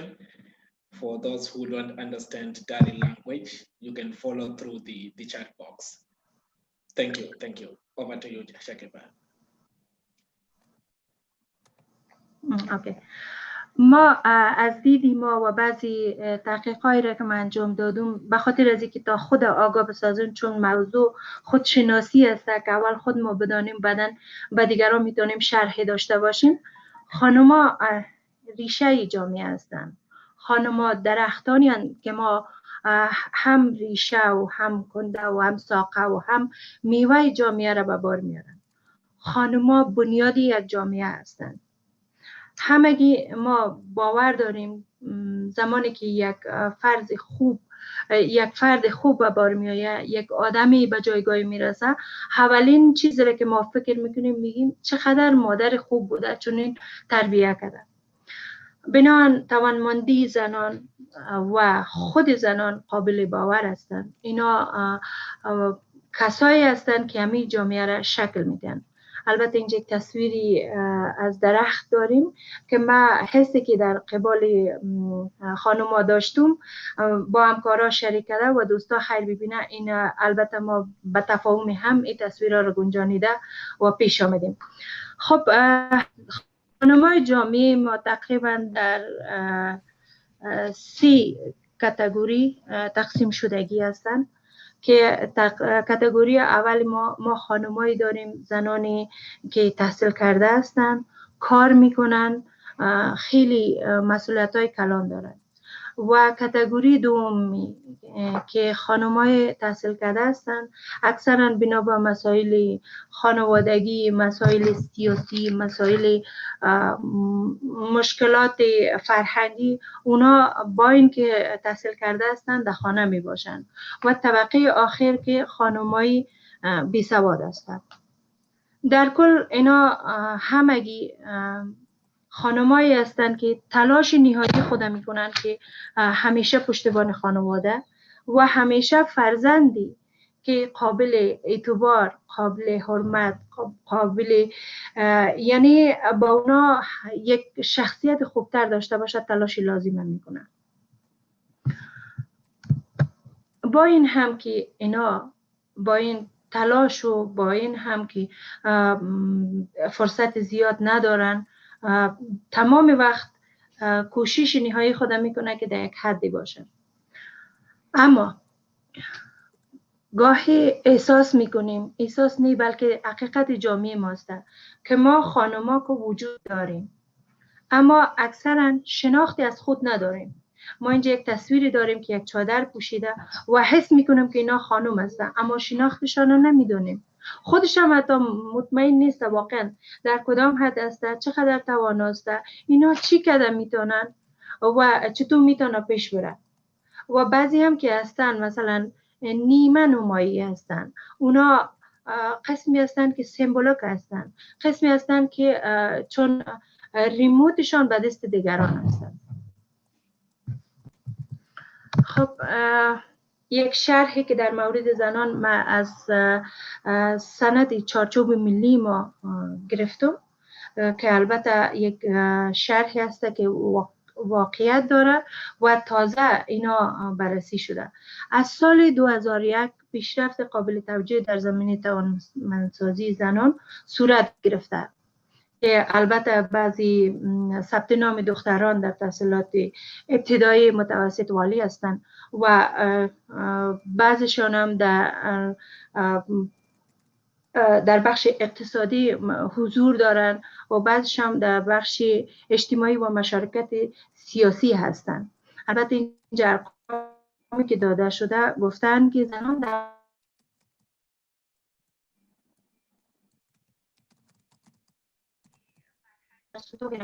ما 4 زن به عنوان وزیر، 1 زن به عنوان والی، 11 زن به عنوان معاون شهردار، 28% از اعضای پارلمان تشکیل میده و 24% مجلس سنا، حدود 11% از برنامه‌های سطح بلند است. هر ولایت 1 زن به عنوان 157 قاضی و 510 دادستان در بخش‌های مختلف داریم. خب این همه شاید ارقامی رو که شرح دادیم، این ارقام در اکثر ممالکی که در اطراف ما است نباشند. اکثرا شاید چنین خانمایی که در جایگاه رسیده و ما اینقدر یعنی از نگاه مساوات جندر بهتری داریم شاید نباشه، اما این هم کم است چون زنان افغان واقعا تواناستند، واقعا میتونن به جایگاه برسن. ما جایی خوانده بودم که میگفت یک چیزی پیدا کنید که از ارزش مردن داشته باشد، سپس برای آن زندگی کنید. خانمای افغانستان واقعا برای خانواده ها، برای ملک خود، برای زندگیشان جان میده. تمام زندگیشان فقط همین است که ما تلاشی لازمه بر خانواده، بر زندگی، بر نزدیکان خود بکنیم.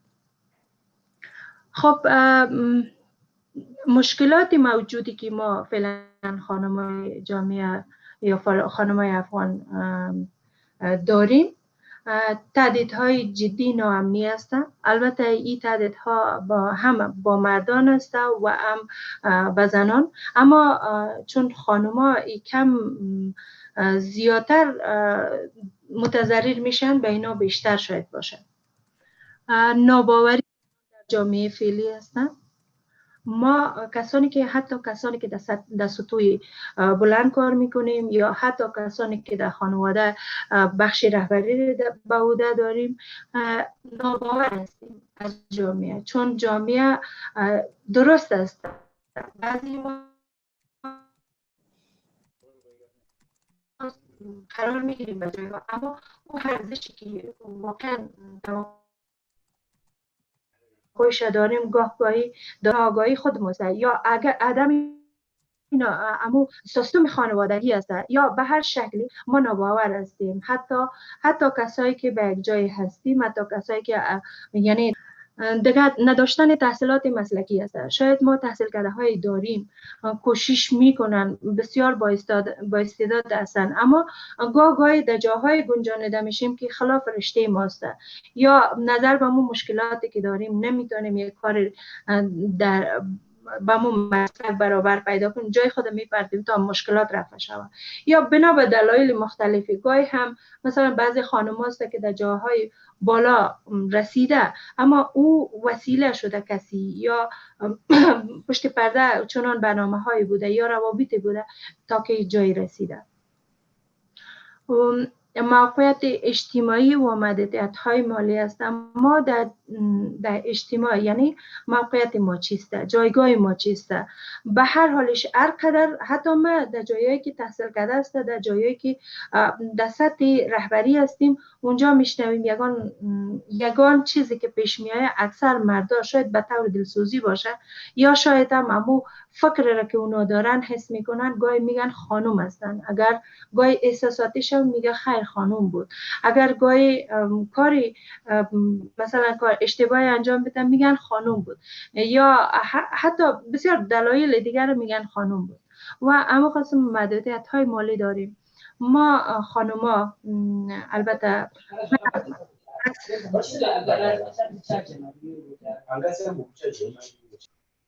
خب از همه نمایندگی نمی کنم، شاید بعضی ها محدودیت های مالی نداشته باشند اما او شاید خیلی فیصدی پایینی باشد. ما حتی کسایی که کار میکنیم اما استقلالیت تصمیم گیری مصارف یا یک کاری را که از نگاه مالی باشه ما نداریم، نمیتونیم، یا ای که فکر میکنیم که درست نیسته یا ما باوری که در وجود ماست یا ای که واقعا محدود هستیم. دیگه مسئولیت های خانواده هستن. اگر ما یک خانم شوهر کار میکنیم، شوهر در بیرون هست، کار خود میکنه، وقت زمان خانه میآید اما بحثی مدیریت داره که یگان پرسان کنه چطور شد، چی کار شد، یگان کارهای کردن. اما خانم خیلی اون همه کاری که در بیرون میکنه اصلا او یک چیز دیگریه. وقتی داخل خانواده میشیم مجبور هستیم به خانواده رسیدگی کنیم، از آشپزی گرفته، از بچه‌داری گرفته، شوهرداری گرفته تا تمام او همو سیال و شریکداری و تمام کارهایی که باید در خانواده انجام شود، این مربوط یک خانم میشه. و چون ما در کاتگوری های مختلفی تقسیم شدگی هستیم و بعضی از ما که هستن تحرک یا فعالیت اجتماعی کم رنگ دارن، اونا زیاد در اجتماع نیستن یا زیاد تلاش نمی کنن که این شاید دلیل وضعیت فعلی ما هم باشه و دلیلی هم باشه که ما از بنیاد، از ریشه، از زمانی که مثلا این سال هاسته که در محیطی که ما زیست داریم شاید نتونستیم در او حد برسیم که اما ارزشی فعالیت های اجتماعی را دانسته پیش بریم، یا ای که ما محدود هستیم، واقعا نمیتونیم پیش خود تصمیم بگیریم که باید من چیکار راست کنم، چیکار باید بکنم.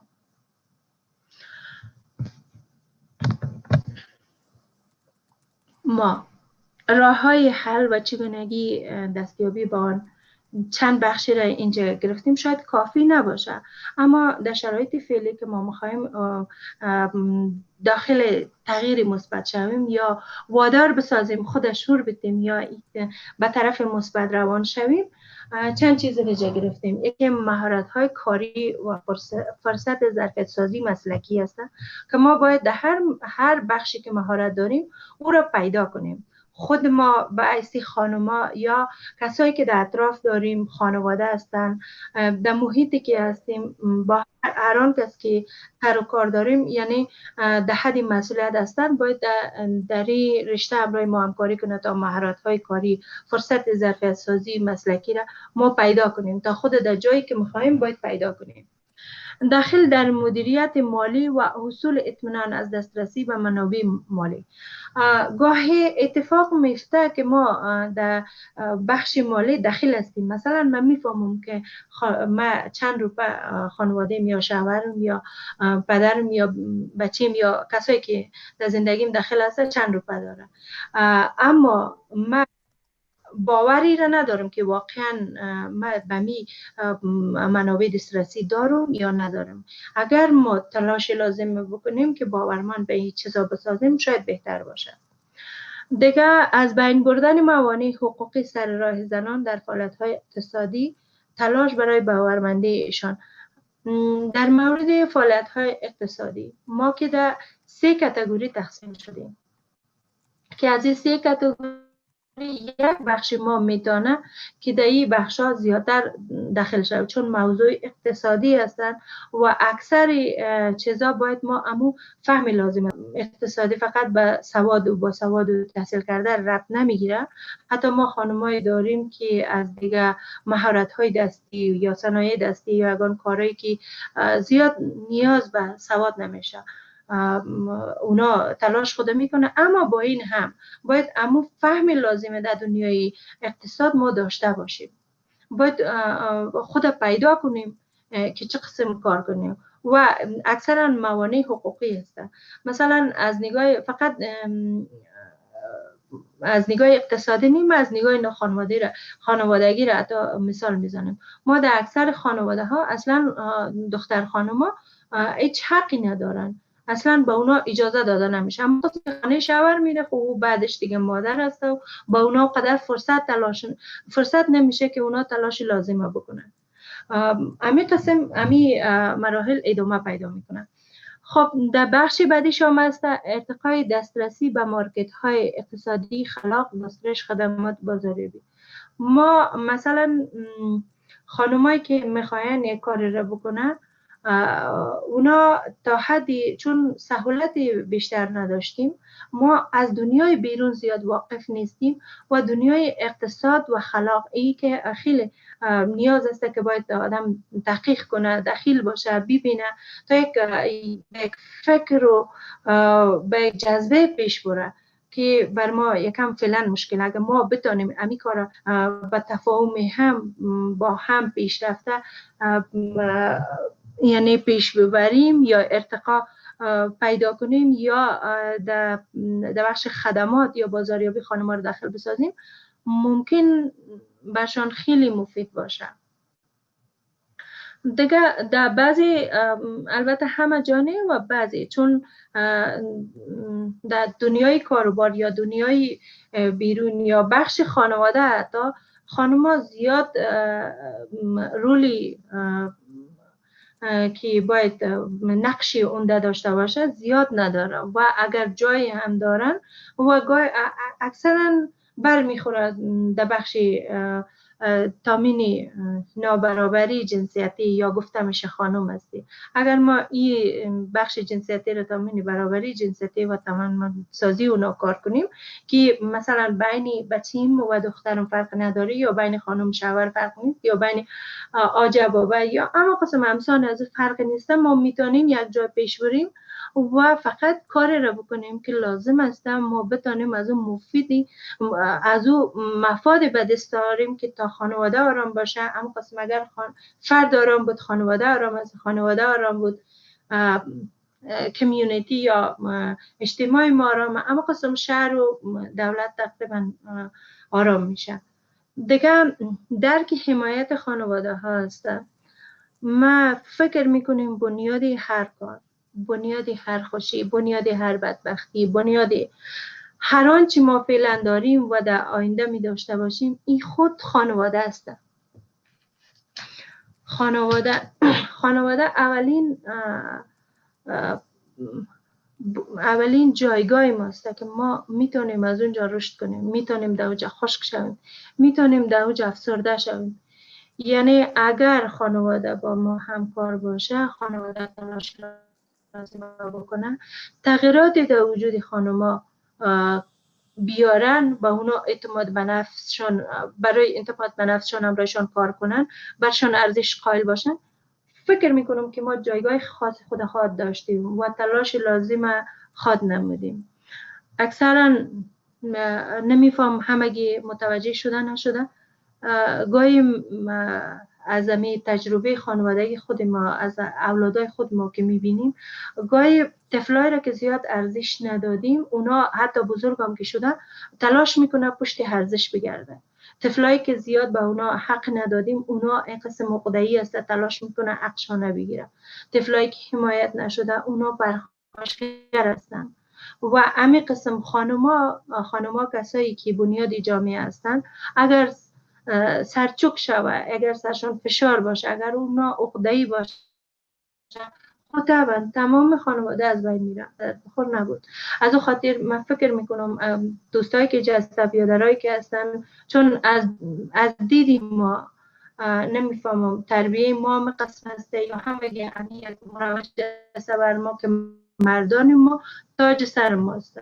بنان زمانی که ما تاج سر قبول داریم، با اونا برابر استاد هستیم، ارزش قائل هستیم، دنیای ما از اونا شروع و با اونا ختم میشه، این توقع میره که اونا هم در پالای خانم استاد شده دنیایشان تغییر بده. ارزش ممکن که واقعا خانم لیاقتش داره اونا فراهم بسازن یا امو تلاشی لازمه بکنه دقیقا هر کس به نظر به توانشان. خب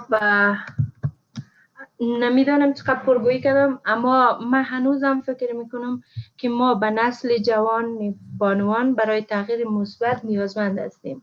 نسل جوان، حتی نسلی که فعلا درگیری چنین شرایطی هستند، نسلی که به تشویش اولادایشان هستند، نسلی که هر روز تلاش لازم میکنه که ما یک تغییر خوبتر بیاریم تا امی اولاد ما راحت‌تر باشه.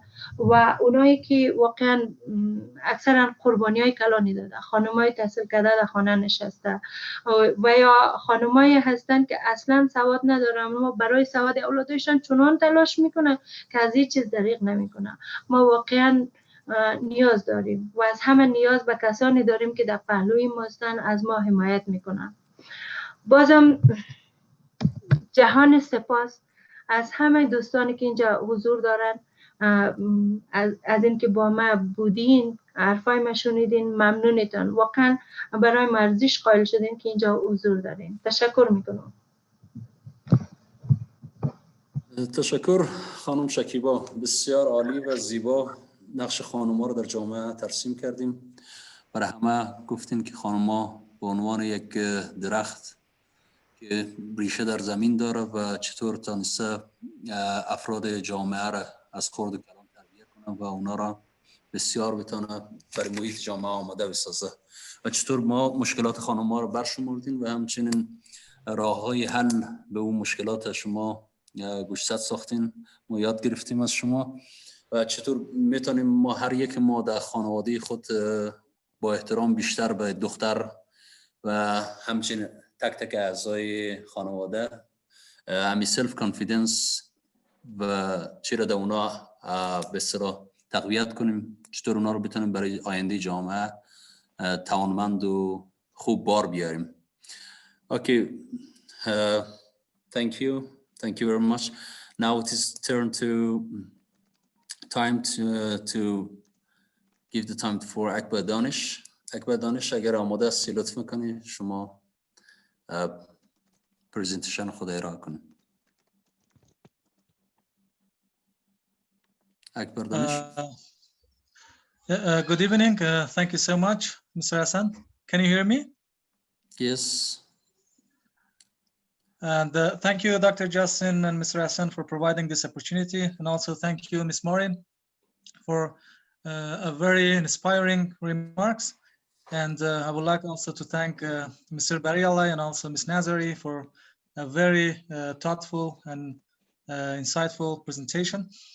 I'm just considering the current time. Actually, I'm going to very briefly present the presentation.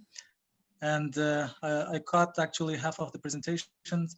And in the matter of fact, I have some guests out there waiting for me. And by your permission, I'm gonna to present the presentation. Thank you. با سلام و شب بخیر خدمت دوستا و همکارای گرامی. در قدم نخست من به نوبه خود عرض تسلیت و غمشریکی دارم به خاطر فاجعه تراژدی که دیروز اتفاق دعا داریم برای شهدا، همچنین آرزوی صحتمندی و شفای عاجل برای زخمی حادثه. طوری که پیشتر گفتیم با توجه وقت کوشش میکنیم این پرزنتیشن به صورت بسیار خلاصه با شما شریک بکنیم و واقعا بسیار آموزنده بود. دو پرزنتیشن قبلی بسیار آموختیم و تشکر میکنیم از برایالله صاحب و همچنین خانم نظری. در ارتباط با بحث استفاده مؤثر از خود و که چطور بتانیم تغییر آثار مثبت در جامعه بیاریم، موضوعی که ما انتخاب کردیم با توجه به فیلدی که فعلا دو کار میکنیم استفاده مؤثر از خود در توسعه کسب و کار و سکتور خصوصی است. چیزی که سر خود پرزنتیشن موضوع اصلی بودیم یک چشمانداز کلی از وضعیت اقتصادی افغانستان برای شما شریک میکنیم. افغانستان از لحاظ اقتصادی بین 190 کشور دنیا 190 اقتصاد دنیا جایگاه 173 داره، یعنی زیاد مناسب نیست و در مقایسه با کشورهای همسایه و با بسیار کشورها متاسفانه جایگاه بسیار پایینی داریم.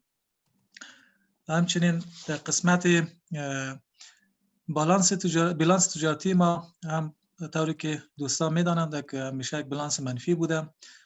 کشور کاملا وارداتی هستیم، در حدود 7 میلیارد دلار واردات داریم و در حدود 1 میلیارد دلار 1 بیلیون دلار صادرات داریم. رشد اقتصادی ما به صورت نرمال 3.5% پیش بینی شده بود، اما متاسفانه با توجه به گسترش و شیوع بیماری کرونا پیش بینی میشه که مثال در حدود -5% باشه. و در قسمت سکتور مالی افغانستان 1.5% از جمعیت افغانستان شامل سکتور مالی رسمی میشن و بیش از 300,000 بیزنس و کسب و کارهای شخصی و رسمی وجود دارد. افغانستان راجستر شده و جی دی پی ما 20 بیلیون دلار برآورد شده و نرخ بیکاری ما هم 37% است که در واقع شاید بیشتر از این باشد در سطح جامعه و ما 10% از ما اقتصاد رسمی را تشکیل میده و متاسفانه 90% اقتصاد غیر رسمی است. و قبل از اینکه بپردازیم به بحث تاثیر استفاده از خود یا شخص در ایجاد تغییر مثبت جامعه از طریق کسب و کار، پیش از اون می‌خواستیم نقش و اهمیت سکتور خصوصی و کسب و کار در توسعه اقتصاد کشور به صورت بسیار خلاصه بیان بکنیم. سکتور خصوصی فعال در واقع میتونه به توسعه سرمایه‌گذاری، صادرات، رشد صادرات، ایجاد مشاغل و همچنین رشد صنعت تجارت نقش داشته باشه. در کشورهای توسعه یافته بیش از 90% مشاغل سکتور خصوصی ایجاد میکنند، اما در افغانستان متاسفانه بسیار یک نقش کمرنگ داره در اقتصاد ملی ما خود سکتور خصوصی. و سال 2001 تا حالا ما اقتصاد ما متکی به کمک‌های جامعه جهانی بوده. کشور کاملا وابسته به کمک‌ها بودیم نتانستیم از فرصت‌ها و منابع و ظرفیت‌ها در طول سال‌ها استفاده بکنیم و در واقع خود سکتور خصوصی میتونه به عنوان ماشین رشد اقتصادی عمل بکنه در صورتی که فعال باشه. در شرایط فعلی افغانستان هم نیاز به تقویت منابع انسانی و مهارت‌های مدیریتی جهت تقویت رشد اقتصادی دارند.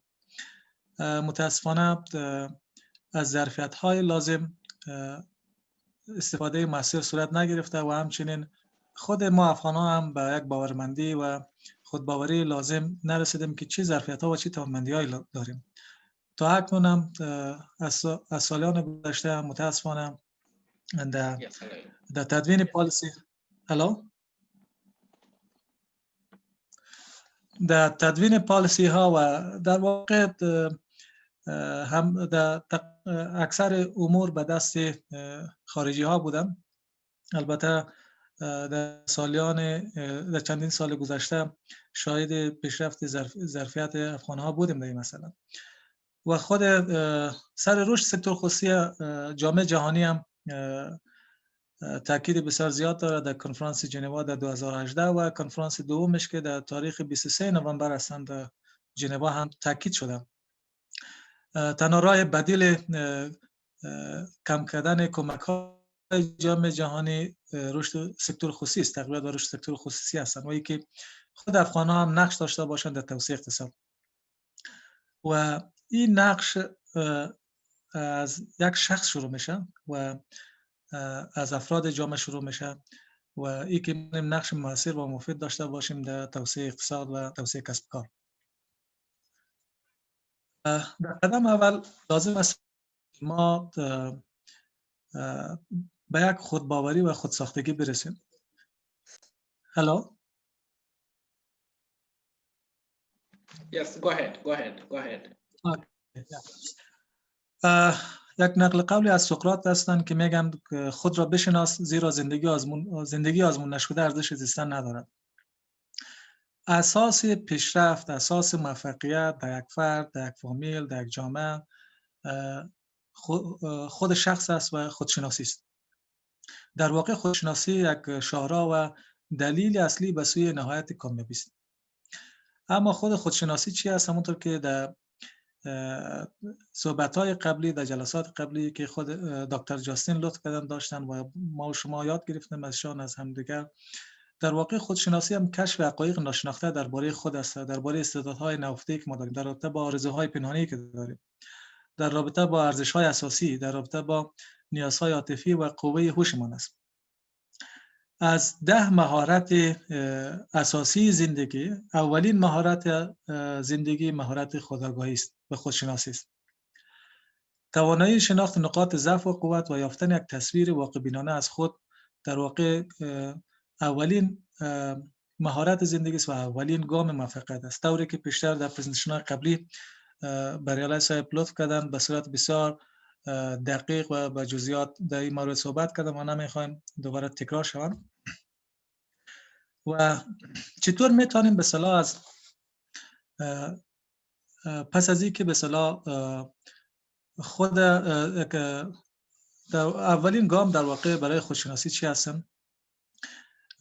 این هستن که ما باید این جرأت داشته باشیم که در یک مقطع زندگی از خود یک سوال اساسی بپرسیم در رابطه با داستان زندگی خود، در رابطه با اینکه فعلا در چه سن سال هستیم، در کجا بودیم، گذشته ما چی بوده، چه مسیر ما طی کردیم تا به اینجا رسیدیم، جایگاه ما در درون ذهن ما چی هستند، در درون خانواده ما چی هستند، جایگاه ما در جامعه چی هستند، ما چه ارزش‌هایی را تا توانستیم برای خود، برای خانواده، برای جامعه خود خلق بکنیم و تا چه اندازه مفید بودیم، تا چه اندازه نقش مثبت در تولید اقتصاد داشتیم، تولید اقتصاد برای شخص خود، برای فامیل خود، برای جامعه خود.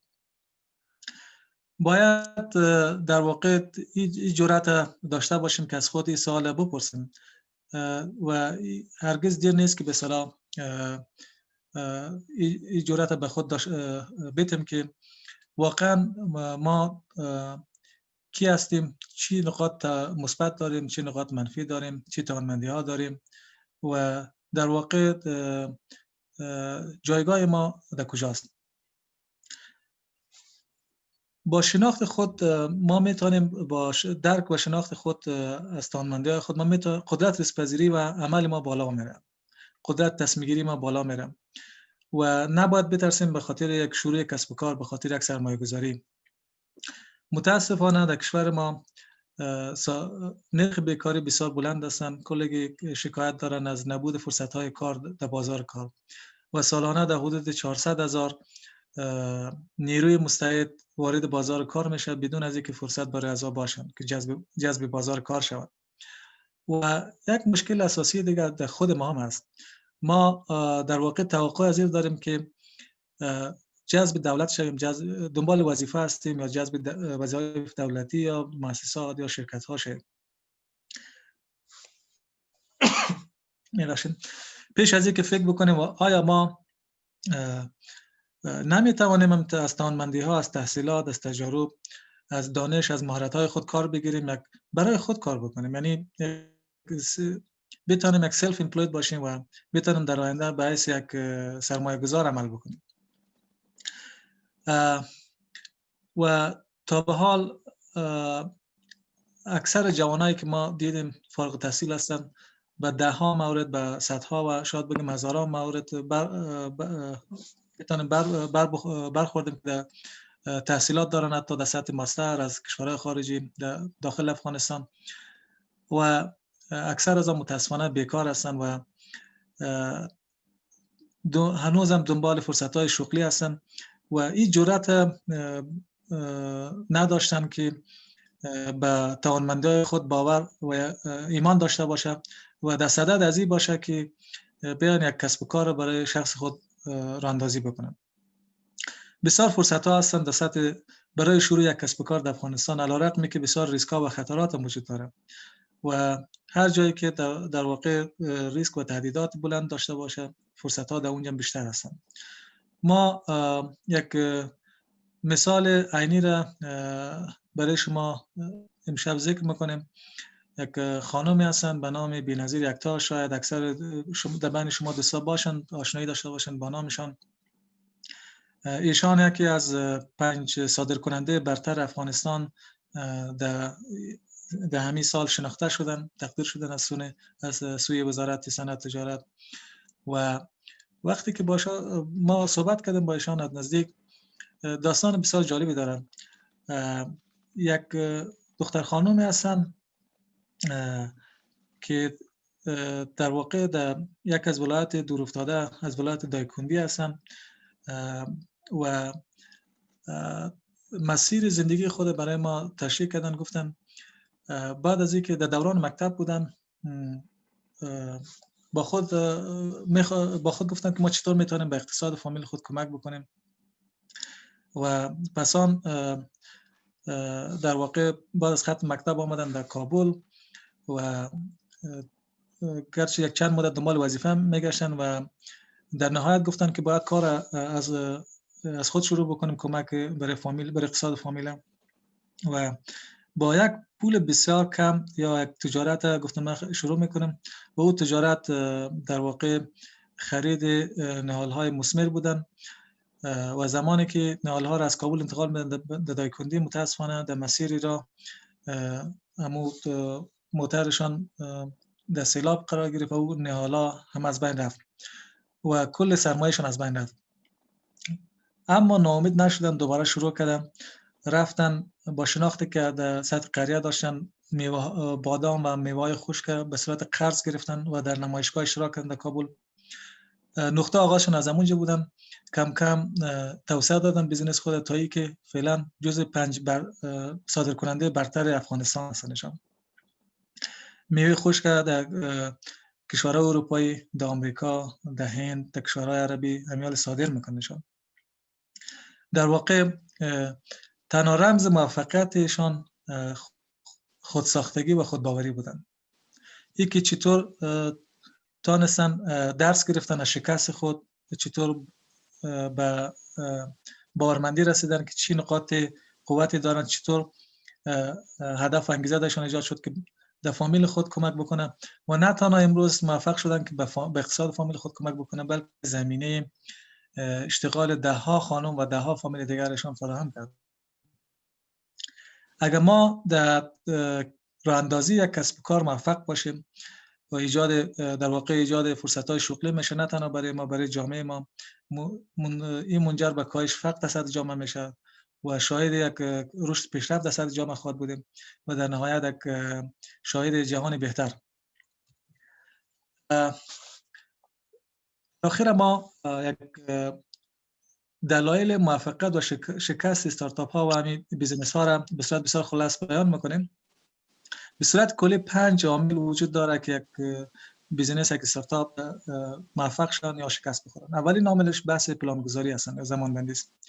شناسایی محیط هستن، تحلیل هستن، از تحلیل فرصت ها و چالش ها هستن و یکی به اساس یک هدف پیش برن. دومین عامل تیم و نحوه اجرای از هستن. بحث مدیریت تیم هستن، شناخت خود، توانمندی شخص کارآفرین هستن و همچنین توانمندی های تیمشان است. در نهایت در مرحله سوم ایدیا هستن که میتونن باعث موفقیت یک بیزنس شوند و میتونن باعث رقابت در مارکت شوند. چهارمین عامل باعث عامل موفقیت یا شکست یک استارتاپ الگوی کسب و کارشان است و اینکه بتونن یک الگوی مناسب را طرح‌ریزی بکنن، رقیبای خود به درستی بشناسن، مشتری خود یک تحلیل درست داشته باشن از محیط و در نهایت سرمایه هستن.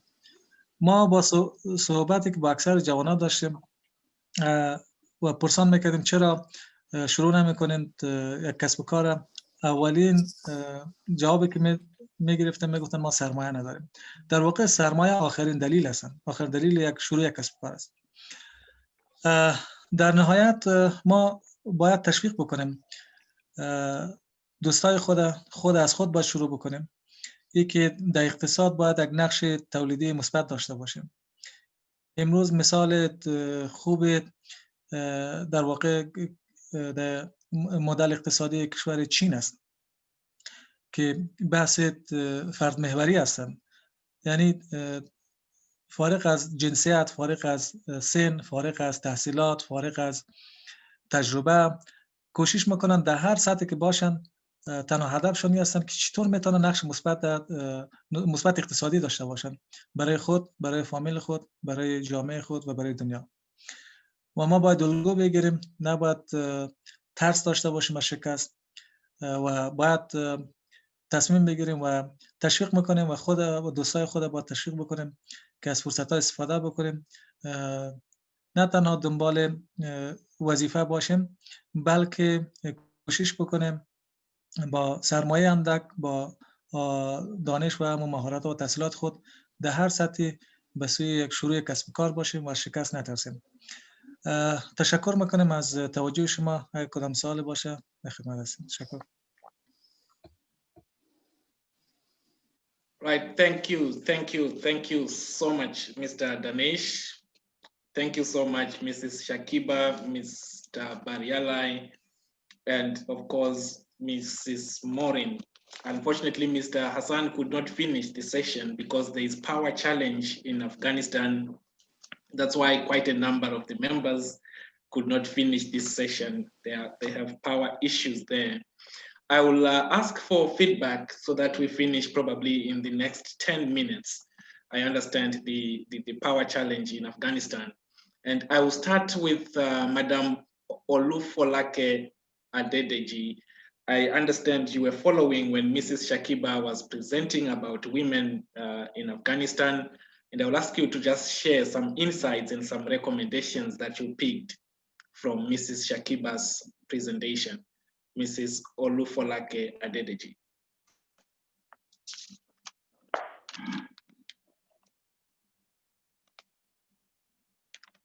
Yes, Ma, are you there?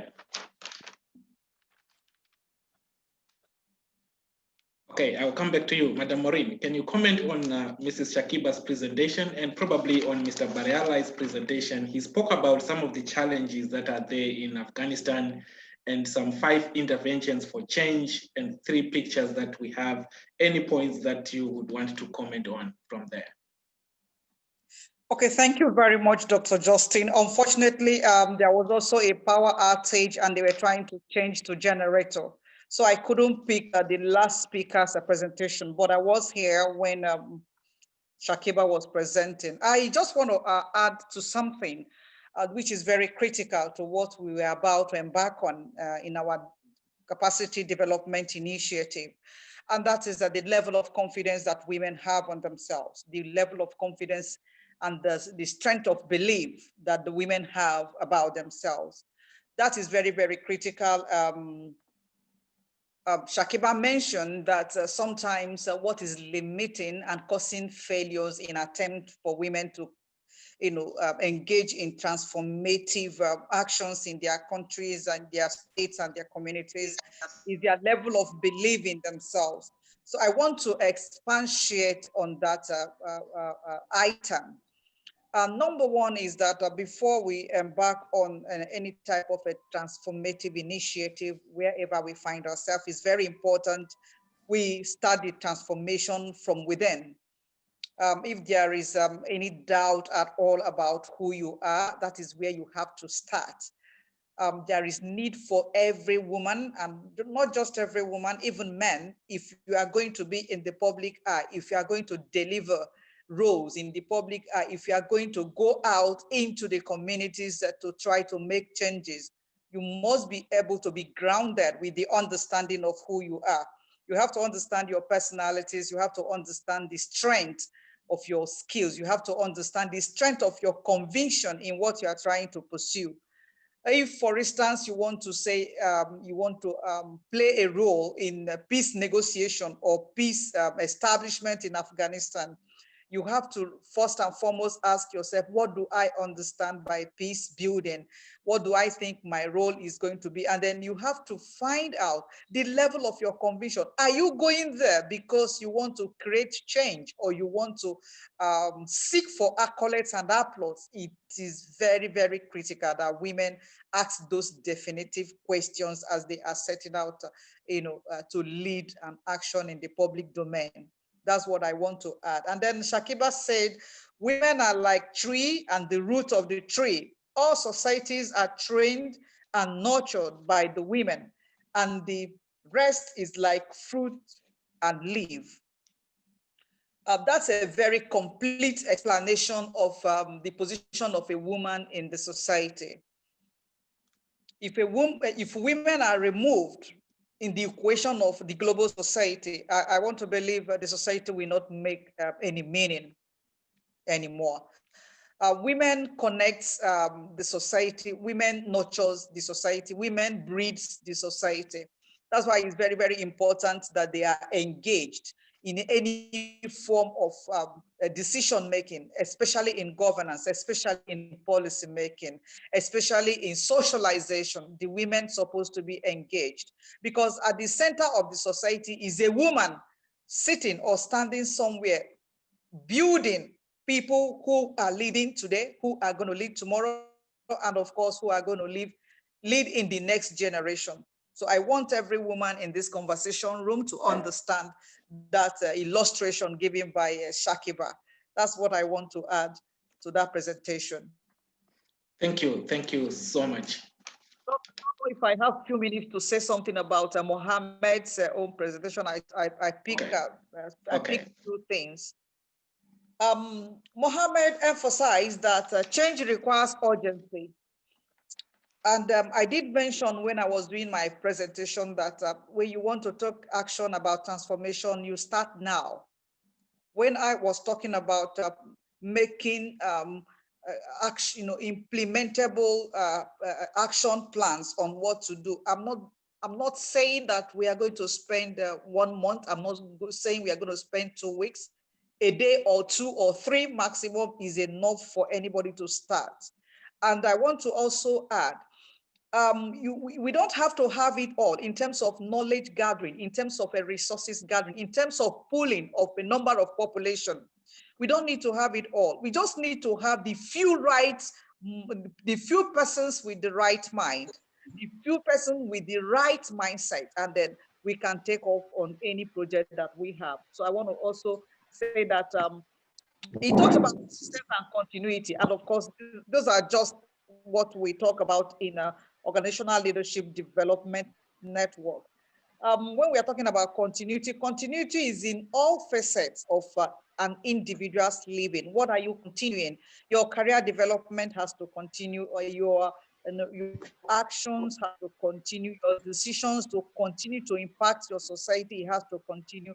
Just every good thing you are engaged in, you must continue. It's not just typically in engagement of transformative action. Even if you have something right within you that you think is bringing what positive values in the society, you must retain it and of course continue leading the lives that is being tailored by those habits. Those are the things I wanted to highlight that Mohammed emphasized on during his presentation. Thank you so much. Before I go to Madam Olufolake, we are the Organization Leadership and Development Network, and we believe in collaboration. We believe in humanitarian values. We believe in diversity and equity. That's why we are having these conversations, and we prioritized having the conversation in Dari language. Madam Olufolake, in just maybe 2 minutes, key takeaways that you had from the presentation. Then I'll ask Eli, if I pronounce that well, Dilawa to also comment. Esamudin Dilawa to also comment after Madam Olufolake. Madam Olufolake. Good afternoon. Yes. What I've been able to take away from this meeting is that women need to be empowered more in the Afghanistan world, that's the country. I joined the meeting very late because I just realized that my Zoom application went off and I had to start to connect it again. But it has been worthwhile listening to the meeting, and I did not get much, as I've said, but I was able to grab that the women in the Afghanistan world needs to be more empowered. They need to be educated. I mean, they have had several positions in the government, and they needed more to be exposed to governance. That's what I'm taking away from this meeting. Thank you. Thank you so much. So they have a lot of women who have taken senior positions in government, but just as is the call in almost all countries, there is need to have more women in leadership positions and the need for empowerment initiatives in all these countries, which is what we are trying also to assist in that respect. Esamudin Dilawa, your input from today's discussion. Esamudin Dilawa. Thank you very much for thank you very much for letting me join your tonight's session. So basically the session was very professional, very helpful. So it facilitated a good exchange of knowledge between the participants through this Zoom call. So this somehow remembered my master's degree class that I did in Aga Khan University. So we had such kind of face-to-face discussions, but now due to technological improvement, we are having online Zoom call, sharing of knowledge between each other. And the first presentation was very inspiring in terms of enabling us to reflect and also think how we should improve or how to learn and continue learning.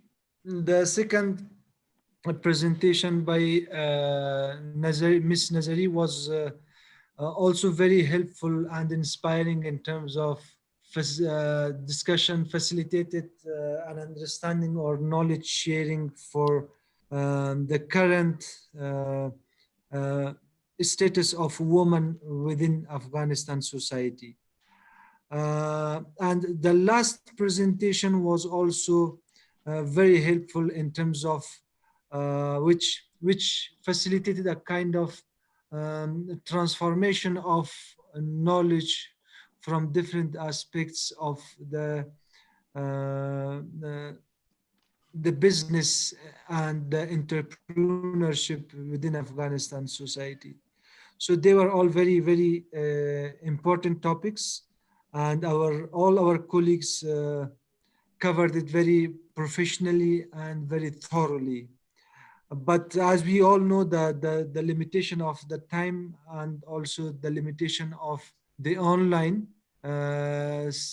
method or approach that you used for this session. But despite that, it was great, and I wish all the best for all the facilitators of these three PowerPoint presentations. So we will be looking for the upcoming and follow-up sessions as well, so that we can join, and also if there will be possibility, the responsibilities could be also given to other participants, so that they can also contribute as per their knowledge and experience that they have based on different topics or areas that they are interested in. Thank you very much. Thank you so much. This is just the beginning of the many conversations that we are looking forward to be having in Afghanistan.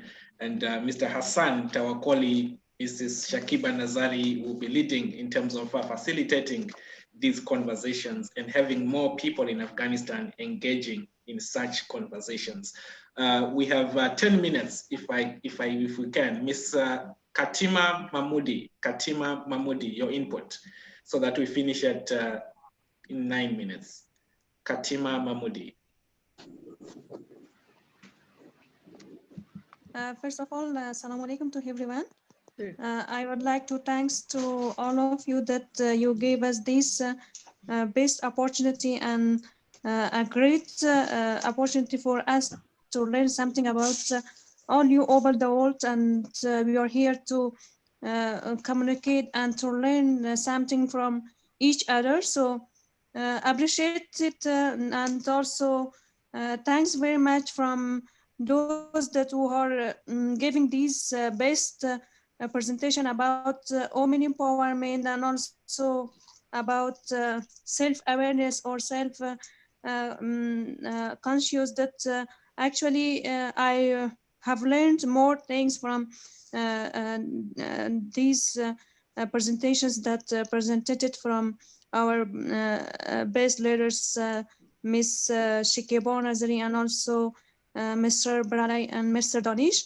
Actually, these three presentations was a great presentation, and I have learned more things, especially women empowerment that Ms. Shikebo has presented it. And actually, in here in Afghanistan, if we see, if you evaluate that women are in here, so challenges, problems that women are facing for that. And here is we know about the situation of our country, and we have women have more ability and more skills to should improve, but for some lack of opportunities and also insecure, we can't go through the to make our skills better, and so on.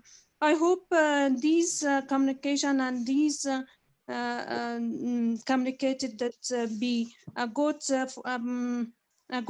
opportunity for us to learn something and to get skills from all you that you then we should persuade in our society between women that who are have more challenges, and we should do and go through for these problems and challenges. So in here, again, I would like to thanks and hope to be a part of these in another step of these best communication. And also I would like to know that if to give all of us to opportunity to and give a good time to discuss about the challenges that women are facing in our country, especially in Kabul, and in between of us that we should have discuss about the challenges and how we should remove these challenges that we are facing in this society. So we are here that we should change the society, we should change the our country. It is time to change first ourselves and change society, and we should remove these problems and challenges that we are facing here, and we should make a way for these problems, and we should think about our women that they are facing more problems. So it's just it's a request.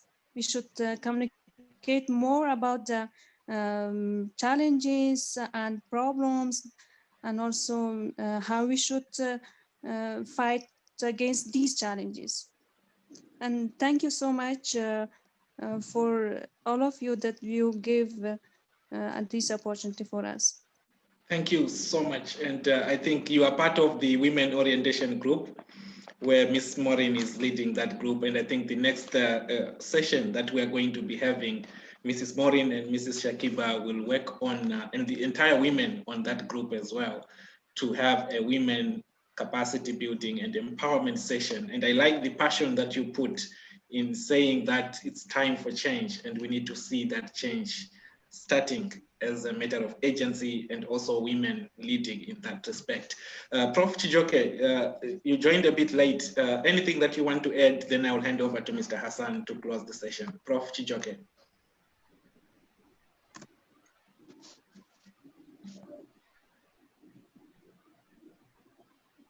Probably he's not there. Mr. Hassan, are you back? Okay. Hello. Okay. Yes, Prof. Good day, everyone. I want to sincerely appreciate and thank everyone for what we have been doing, and for the Afghanistan group in the midst of uncertainty, in the midst of turbulence. People still, created time to be part of this movement. What I want to add is empowerment. Yes, the world has moved past the time where women are put at the back seat. It is important that women are given the support they need at this moment. The era where we say that women should be at home has far passed, and though some culture supports that. However, it is important that we empower women financially, we empower them intellectually, we empower them academically, so that at the end of the day, they are able to support their home.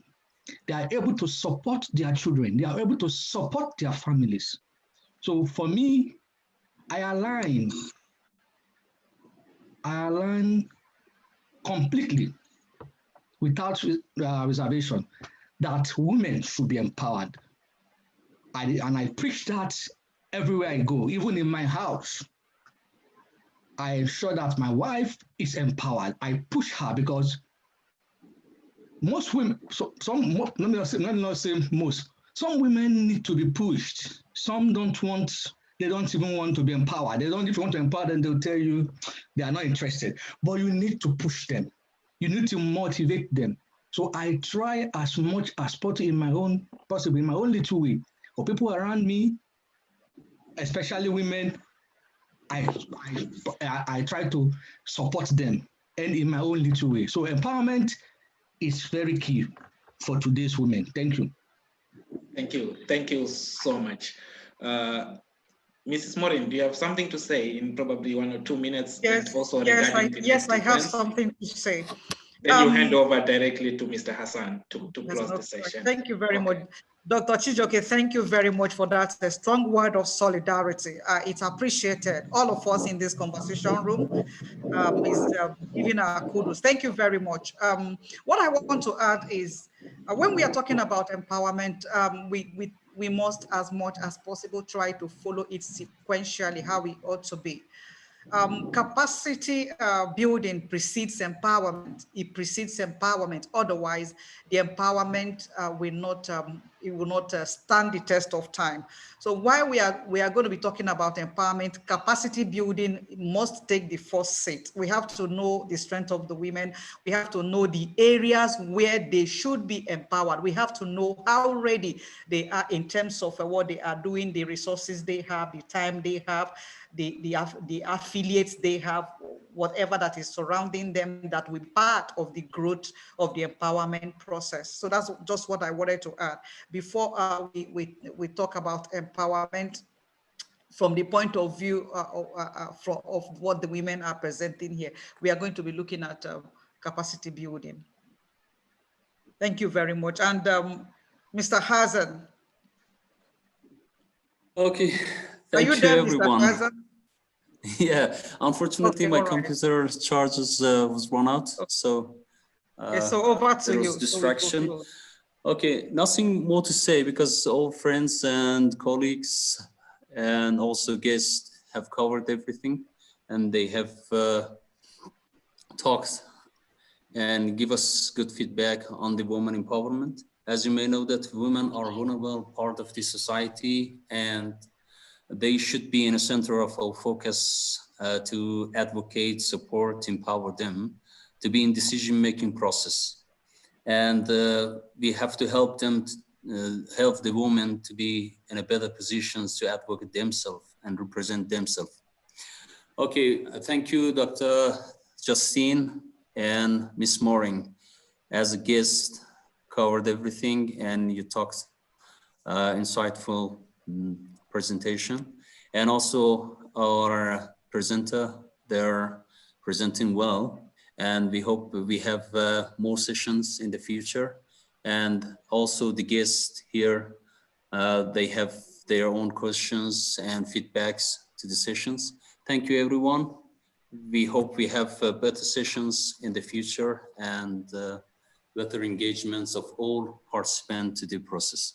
Thank you, Dr. Justin. Thank you so much, and thank you so much, everyone.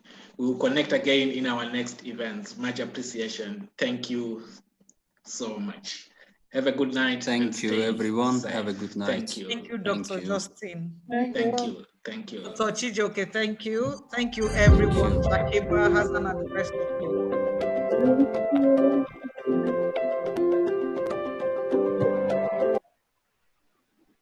I appreciate it.